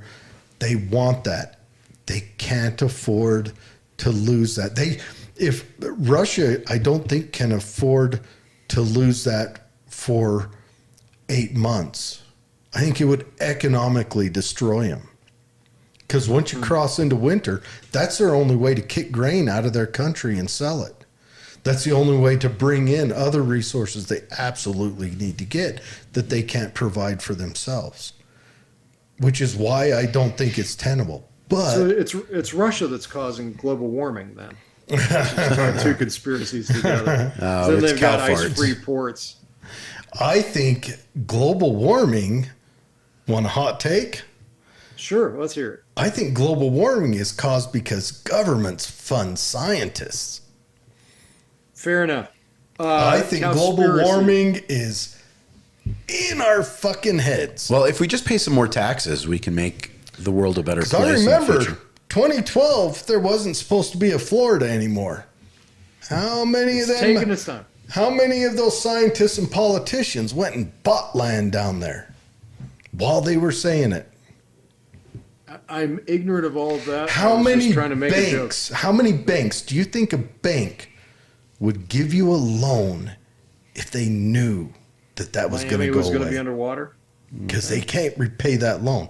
That's what I'm saying. But I'm saying governments love a cudgel they can scare you with, maybe to make you give them more money, more authority, more rights over what you do. I remember California pushed pouring piss in diesels to clean it up. California pushed DEF, diesel exhaust fluid, right? Yeah. Right? You see it everywhere you go. Is that the blue stuff? DEF sold here. Well, they color some of it. It's urea is what it is. So I call it piss. Because if you ever used it, it smells like fresh, hot piss right off a horse. Right? Now California, the very state that coughed it down to everyone's throats, is outlawing it because it kills bees. Somebody slow me down here. What in the world is going on? I don't know. Maybe just the ability to have the power, the ability to say, I made you do this, is what is going on. Power corrupts, and absolute power corrupts absolutely. And certainly any issue that can be monetized is monetized. And I don't fault you at all for seeing climate science as having monetized the crap out of that. Have you ever, take a minute whenever you get free time and look up let's go with the NATO call for scientists to study climate change and read what they ask them to do. They don't read them. It doesn't say, do your research and find out if humans are causing global warming. It says, do your research to prove. And that right there is a call that scientists will find what you want because they want to get paid. Their departments require money. It doesn't grow on a tree in the quad. And it's a corrupt system from the word go. Here's the common ground I think we can all find on that is I'd like to breathe clean air. Maybe we could find a better way of getting from here to there than throwing all the exhaust out of all the engines that are throwing out exhaust. And here in Salt Lake, and you guys suffer this out there, I'm sure as well, in the wintertime, the inversions are pretty horrid. Mm-hmm. And if indeed humans are causing global warming, and I realize there's intense debate on that, well, let's just get rid of the exhaust and have clean air and see what happens. Do you remember New York a few months back when you couldn't see the building across the alley from you? From the Canadian fires. Yeah. Probably nature does that too. Probably inversions happen, and they just happen. So don't build a city where inversions happen. Don't build a city where an ancient lake reached a cataract, so it built this natural wall that catches air. Don't build a city, or don't live there. If they built a city there, find somewhere else to live. Yeah, you got to live somewhere, guys. Because Brigham Young got tired of traveling, so he said, "This is the place." Yeah, some of the saints wanted to go on to San Francisco. Yep. Aren't they glad they didn't? I don't know. I've heard without the harsh conditions, they wouldn't have pulled together the way that they did. Hey, there's lots of stuff to it, and I'm not saying this to denigrate Mormons. My family's all Mormon. They're members of the Church of Jesus Christ of Latter-day Saints, formerly known as the Mormons now. Yeah. That's true. You're not supposed to say it, but you're not supposed to say retard either, and I call myself that nonstop. But no, look, this was the Salt Lake Valley was a fertile valley at the time. They didn't know about inversions. They built a city before it was perfect. That. And yes, we are going to move past combustion as we currently know it. The DEF did one thing. The regen systems in diesels made diesels run like crap. So, and then also Obama put down restrictions that diesels have to run this pure. So what happened is the diesel manufacturing companies went to the drawing board and made clean running diesels. Yeah. Clean running diesels are amazing. They are They are just amazing. And so a lot of good thing happened. It was a leap forward, even though it was done at the point of a gun. It was still a leap forward. Do I think we'll move towards electric cars and things like that? I do. I think we will end up there. But are we ready now to end up there? No. There is not enough lithium on this planet to replace our automobiles. There is not. And the power grid's not sufficient to be able to charge more than a couple of cars in a neighborhood. Sure. Mm-hmm. We don't have to go that far. Look at, how France replaced just their city taxis with electric cars? I did not know that. They did that 8 years ago, 10 years ago, whatever. Wow. There is a junkyard full of these cars that they can't crush, they can't recycle. It is a hazardous waste, and it is hundreds of acres of electric cars. And you can go online and look at it, and it is shocking. Well, last time I was in France, in Paris, a couple months ago, there were no electric taxis. They were all on strike, so people were doing Uber. But do I think we're going to head that way? Yes, I think we are. We just got to figure out how to get there. And we're not going to figure it out.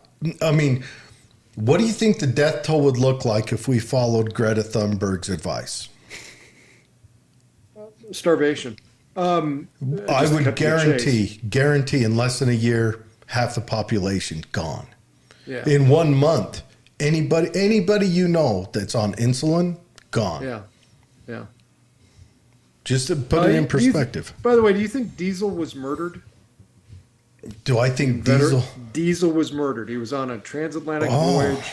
The heavy petroleum guys didn't want farmers to be able to make their own fuel. You're a conspiracy guy. Look into that one. That's a good one. I think he was. I think it was heavy oil. Was anti having farmers being able to grow their own fuel, right? And so we went with gasoline, not diesel. Also, I forgot the other one. Oh, thorium reactors. Reactors. We could have heavy salt. You know who opposed having clean energy was the left in the 70s. All the anti-nuke stuff. And then the reason we have these shaky reactors is we wanted to take the spent fuel and turn it into plutonium, right? We could have had heavy salt reactors, clean fuel, and a fail-safe they just shut down. And instead we've got 500 some odd Fukushima-ish, not all that safe, nuclear reactors around the world. And there's several dozen along the Mississippi River that if the new Madrid fault ever goes off, we will split the nation in half with a radioactive uninhabitable zone.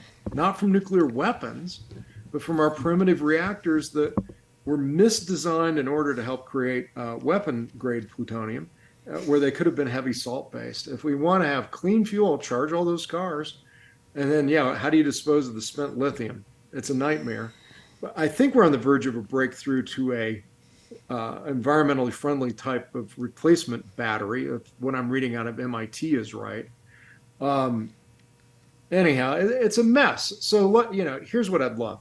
People in Tooele that are like, hey, the Republican's just going to run for re-election. I've got as good a chance of getting elected as the Democrat or any other candidates. We talked to her. Look, she's a perfectly fine lady, but when her judgment on the Bill of Rights was because it was written by white men, that's no argument that I see as sane at all. It's racist. Yeah. It's another. At any rate, I don't defend the Constitution. People say, "Are you a constitutionalist?" I'm like, no. I prefer it as amended with the Bill of Rights. Mm-hmm. That I can come around to. But have black people counted as 5/8 is an unfortunate part of our history. It was 3/5, and everyone gets that wrong. Can I go down 3/5, not 5/8? Yes, 3/5. And can I go down another history lesson of that? Where did I get that wrong? Did I make that up? Yes, please. Do you know why? Do you know who wanted to call them 3/5? People wanted to count it at all. Right? The slave owners. Yes. Wanted them counted on their census towards having We're getting more representatives in Congress. Everyone looks at it as they were trying to take away part of them. But so no, the slave owners said, No, you've got to count all these humans here. Of course, the slave owners, shady bastards, didn't consider them human except when they wanted to gain power off of them. And so the compromise was, okay, you know, the Whigs at the time were like, you guys are rotten, we don't like you, but we don't want to call them not human also. Yeah. So we'll call them 3/5 of a human. It was the anti-slavery people gave in to the 3/5. It's wild. And that's a good example of how our government has existed since it was incepted. Every little bit of cave-in that they provide is a path forward towards a little bit more tyranny that we get. Yeah. And it's going to continue on that cycle until something happens. I don't know what it could be, but something will happen, because every step forward, we're caving in just a little bit more. We're giving away our freedoms just a tad bit harder, and we're going to get what we deserve as a people. It was Ben Franklin who said, those who would trade liberty for the illusion of security deserve neither. Mm-hmm. And I don't even know if it's deserve. It's more like a statement of natural law. He should have said, we'll receive neither. Yeah, well, from who? Mm-hmm. Liberty is one of those negative rights that you create for yourself. Yep. And don't. It's pretty much your choice. Back to aliens. Yeah. So if they are here, if they've managed to get here, if they have some kind of technology that can be used to travel superliminally or somehow across time and space, it means they haven't used it to blow themselves or others up, right? So you're people who have access to great technology and use it have to have the non-initiation of aggression principle as a core value, or they can't be here. So you find that reasonable? So one way or another, they broke through either the Fermi paradox or the Great Filter. The Great Wall or the Great Filter. Sure. So either they defeated their adversaries en route, or maybe the Great Filter is that great learning lesson that, hey, it's more expensive to trade lead than it is to trade grain.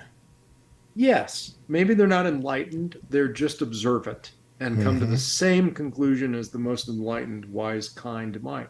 So or worst case scenario, they're a hive mind. They all think alike, and they're just going to absorb us into their big cube. In that case, I'm out. In my idea of prepping, if the cosmos is full of evil aliens, and what if they're not humanity, evil? What if they're not evil? What if they're just a consumer? Is a termite evil? If I'm food, then all I need to prep is a bottle of cyanide. That's all I want. I don't need bullets to defend my food. I don't want to shoot people. I don't have to stay awake all night, or I'm going to find people I trust to take turns guarding our food. It's just a horrible thing to imagine. But what I said I went to the 2008 X conference in Washington, D.C. That's where I first met Ed Mitchell, the sixth man to walk on the moon, who said he'd been privileged enough to have been briefed on our reverse engineering programs. Ed, by the way, comes back from the moon on Apollo 14, and they do ticker tape parades. Eventually gets to his hometown. Want to tell me where Ed Mitchell, the sixth man to walk on the moon, what was his hometown he went to for a ticker tape parade? What was it? Roswell, New Mexico. He grew up really? There. And then he had people come to him and say, I was friends with your dad. This is according to Ed Mitchell, and you can find YouTube video of him saying it. I don't believe I'm misquoting, misrepresenting. I was friends with your dad, Ed, and they told me if I ever talked about 1947, you know, Ed, that weren't no weather balloon. They told me they'd kill me if I said that. That was an alien craft. And Ed was like, what? But person after person after person, people in that community who were senior dad in age. So he goes knocking around the Pentagon. And eventually they read him into a part of the program. And he also has a PhD from MIT. So Dr. Ed Mitchell, sixth man to walk on the moon, is saying that. I met him in person there. I had a great conversation, and he thanked me and said, you know, is there anything else you'd like? And I got his autograph and his books, and I said, would you give me a hug? I just like to hug one of the guys that walked on our moon. And he was like, your best uncle. I got to tell you this too. And actually, there's a video out there of me telling this story. and I conflated it a bit on purpose. I made it as if it was Buzz Aldrin and at Sundance. So I've also met Buzz at the Sundance Film Festival, but at the X conference, Ed Mitchell gave the keynote speech. And Steve Bassett had crammed so many people in that ballroom for that dinner, they literally took the stairs away from the stage. So it was a really big step to get up on the stage. Ed gets done, and I'm sitting there right there by the stage, and inflexibly, I stand up to help Ed Mitchell off the stage, and he says, "Thanks, Joe." And I said, "You're welcome, Ed. I know that was one long step for a man." So that one time I thought of the right thing. I didn't think of it later. Oh, dude, that's coming out of the back 40 with a good one. It was everybody laughed. He looked at me like he wanted to kill me. But I actually met Buzz Aldrin at Sundance in front of a flight of stairs, and I tried to use that same line again, but they asked for our favorite festimonials, and I sort of mixed the two stories together. Anyhow, what was my point? So I'm at the X conference in DC, and I'm on a panel of exopolitical activists. This was the weekend that the Libertarian Party in Utah said, "We'll let Joe run, even if he's doing the alien thing." I said, and I want to see if you guys agree. If you imagine the cosmos and the trillions of galaxies and the uncounted hundreds of trillions of stars, I am absolutely confident that there are zero Republicans and zero Democrats anywhere in the cosmos except for on this one backward planet. But if they are here, that means they have the non-aggression principle as a core value. Otherwise, they would have self-destructed in the long arc of history. And if they have non-initiation of aggression principle as a core value, then they're libertarians. And the only place in the cosmos where there aren't enough of them is right here and right now. And I'm looking forward to meeting them. That's a very optimistic and meant to be kind of fun way of getting people thinking about the issue. Give me liberty or give me death is not a choice. It's a statement of natural law. And the long arc of history, without liberty, we all starve to death. We're dead and we're doomed. And that's why I fight for that liberty, including the ideal of having open borders where people are free to travel. I mean, you wouldn't want the government tell you you can occupy this 1 square foot. So we're okay with it saying you can occupy this one nation, but not that one over there. Yeah, kind of. That I'm sympathetic to. But no, you can't let people in. The nation doesn't exist within a few, hours, if you also have a welfare state on top. And I would also argue as a libertarian, it would be much easier.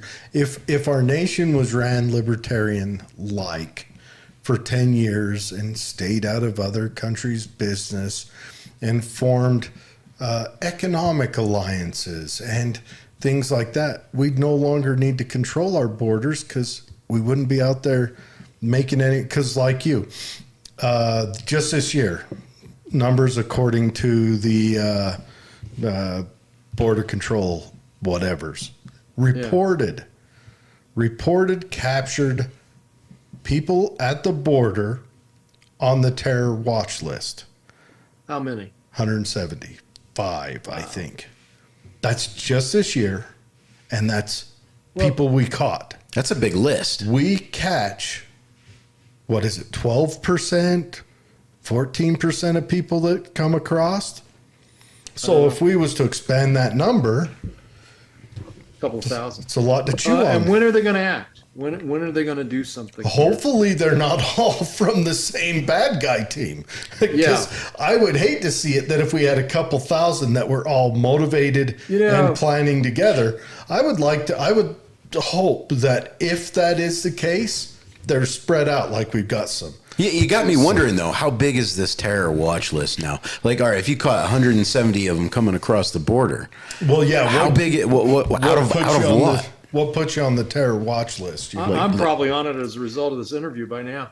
Well, if you don't pay your taxes up to $60,000 or something like that, they pull your passport and put you on a list of no fly. Unless you're like a part-time anchor on CNN or a person who goes from company to company making them kneel in fealty to your ethnic diversity training. But if So for the two or three listeners to the left, 6 hours into this interview, wherever we are, I would say I haven't even said the website yet. That's Yes, ridiculous. give us your website.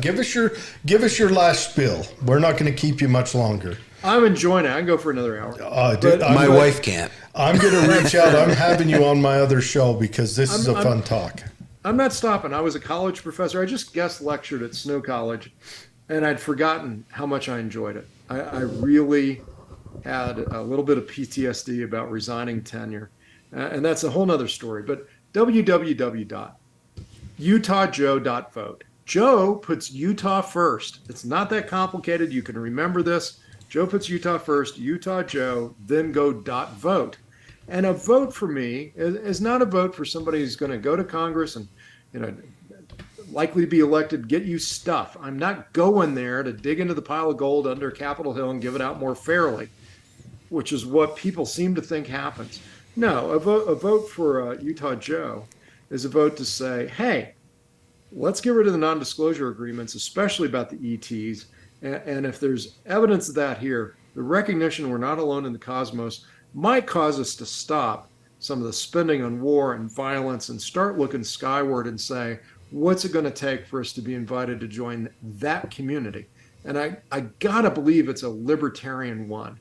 That's more my religion than my politics there. I just have this aspirational hope that if there are beings out there that are traveling the cosmos, they haven't gone to war with each other. Because in the long arc of that, it's suicide, right? Mm-hmm. And Earth is on the verge of that, in my view.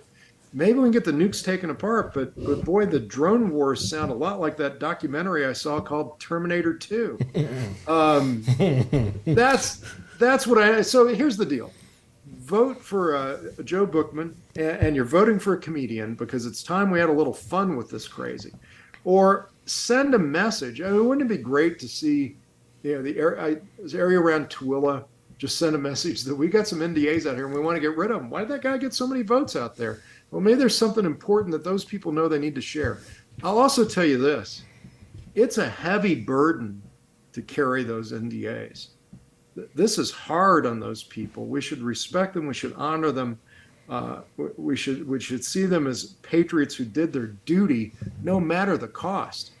But I think I've been around enough of them now, and I've talked to others who have, that those guys are carrying a pretty significant burden. And maybe being released from the prohibition on talking about it would help them as well. These are all good things. Or at least out from under the burden of having a criminal charge laying off if they accidentally talk about it. It's a threat on the family. I mean, when you're talking about pulling your wages of retirement away from your wife and children if you die or something, that's it's a pretty draconian threat. I've had it told to me, lose the health care and the pension benefits and go to a place worse than Leavenworth. Well, wasn't it our first Secretary of Defense? What was his name? Forrestal. James Forrestal. Committed suicide by being pushed out of a window. Yeah, jumping out of the window at the hospital. He was. But I want to end up with this. Who had on their bingo card for 2023 being the year that UFOs? Because no bullshit. Regardless of what you believe, this is the year that talking about UAPs, UFOs, aliens, Zetas, whatever, is in Congress hearings, in Senate hearings, on your regular news. It is everywhere, whether you believe it or not. It is becoming a thing that is, it is the year for it. And who had that on their bingo card right now? If we believe Lou Alcindor, something significant's happening in the first half of 2024. I don't know. I certainly believe by 2025, if this issue isn't fully acknowledged as legitimate in the field for scientific research. And by the way, you have Avi Loeb at Harvard walking in John Mack's footsteps. You got Gary Nolan over at Stanford, serious scientists, people with PhDs that do real work far, far beyond what I did with mine. Taking this issue seriously, very seriously. Nolan's studying those metamaterials and the layering of stuff. Abby's out there saying that we've already had an extraterrestrial spaceship come around the sun and head back out of our our solar system. And he thinks it was, something technologically based. It accelerated it as it was leaving, which was extraordinary. That's Project Galileo. Um, there's some stuff happening, and it's an exciting time. So, what are you going to have on your bingo card for next year? If UFOs should have been on the bingo card for 2023, is an extraterrestrial being interviewed by I don't know, Whoopi Goldberg on The View going to happen in 2024? God, I hope not. Don't just send to be her. as extreme. Don't just send to her. be as extreme. We have Joe Rogan. Do not Okay. send Whoopi Goldberg. We have Fine. Joe Rogan. Joe Rogan needs to be our ambassador to the unknown. If we meet Bigfoot, Joe Rogan is the guy who chats with it. If we meet aliens, if we meet demons, I don't care. You send your best asset. Whoopi Goldberg is the opposite Well, of you that. know she's got a zipper. It's like Arnold Schwarzenegger in Total Recall when he gets to Mars and the thing comes off, and then we'll see. But I was trying the for lizard comes out. No, that's Clinton. Anyways, or the Queen. Now we're really getting into it. no, the Queen was sent back home. Seriously, I'm doing what I can to create a world of peace. No, That's all. I like it. I like that message. You know, I do have fears of what's coming up. Because as I dig into conspiracy theories, I start you read about stuff like the study the government and John Hopkins and Harvard did prior to our latest pandemic, and you're like, it's almost it's too coincidental.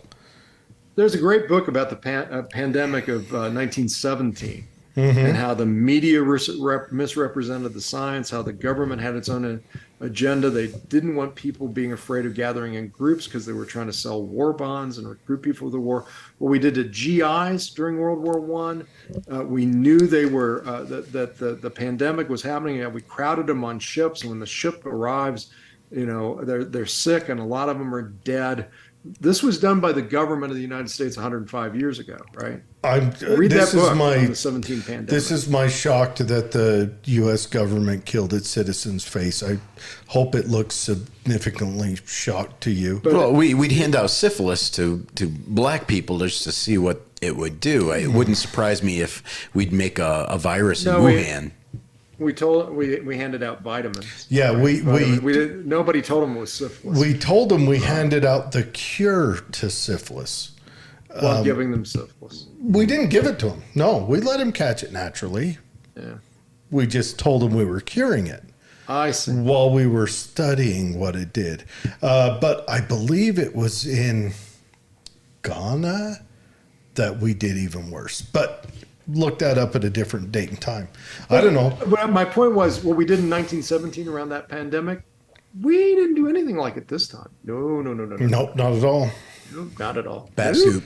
No, it was a power grab. It was all of that. But thank God we didn't give up our weapons like the Australians did, because they had concentration camps. I don't care what they call it. If you're forced to go live inside a chain link fenced off area, that is a concentration camp. And now you've come back around to the libertarian position on open borders. Just because it's bigger doesn't make it moral, right? I think I did the best job I've ever done on articulating libertarian view of border policy. Yep. But you also don't allow people with uniforms and guns to come across, Well, right? I think Good grief. if I was to lay it out, libertarian policy, I think in order to reach the ideal border situation for a non-aggression world, we have to first live like we're a non-aggression nation for a period of time to achieve the non-aggression border policy. And until that's met, we have to do the steps getting to that place. That's why we say when one person doesn't have liberty, nobody does. Nobody. Everybody gets to have liberty. Everybody gets to have the negative rights that are God-given, natural from birth, with zero positive rights. And the only thing I would add to that is an advocacy for and encouragement of private charitable acts. I don't want to live in a world where one child starves. That's not a world where people have liberty either. Uh, but government's the worst of all possible solutions to that. It causes far more than it cures. And it causes us to blank out and say we don't have a responsibility to care for each other. And that's if there's a pure evil, it's that. We do. It's called government love. Everybody gets to be clothed, everybody gets to be housed, everybody gets to be educated. But nobody gets to do that by forcing another to work to make it happen, because of that eventually in the long arc of history leads to starvation. That force diminishes the desire to be productive. And in this nation today, and I saw it in higher education as well, if you're productive, if you're talented, you're condemned. And the needy are somehow in a contest to see who can be the biggest victim, and that's how you win the game. Right? Yeah. You know what? We need to... okay, I've got to let you go because Dave is wiggling because his wife wants to talk to him. But sorry, Dave. It's all right, Joe. I could chat. Wouldn't with be you my first time. Literally, I could pull off 6 hours with you easy because there's all these subjects I'd like to dig into. But I want to, you're welcome back on anytime. We'll lay that out. But I'm also going to reach out to you. I want to try to get you on my other show I do. I'd love to. Where we can just go hog wild and there's no political pressure on it. But in the meantime, try to get me elected. And then I'll just close with this. What we just articulated is a vision of the earth of peace and prosperity and flourishing, right? That's what we all want for everybody. We're not uncaring, jerks who just want it for ourselves, and that's how libertarians are seen, or fiscal conservatives are. No, I want a planet that's flourishing, and that's how you get there. And here's the ending point. If there's advanced life in the cosmos and it's not that, I'm just not interested. I'm done. I'm done. If it evolves into something else that's a big beehive of tyranny, I'm ready to see what's next. No, I believe that's the case, that over the long arc of sentient beings looking at what's good and life affirming, that's where you get to eventually. And we're either going to get there, or we're going to destroy ourselves. Give me liberty or give me death again. It's a statement of natural law. Without liberty, it's death. And I get the three of us are aligned on that. Hopefully, every progressive is aligned on that. Everybody who desires good for anyone else, when they see what works and the moral foundation under it, has got to come to that conclusion. And then there's a few people out there that apparently just want us all dead. I don't get it. And we got to deal with them such that they suffer the consequences of that kind of behavior as well.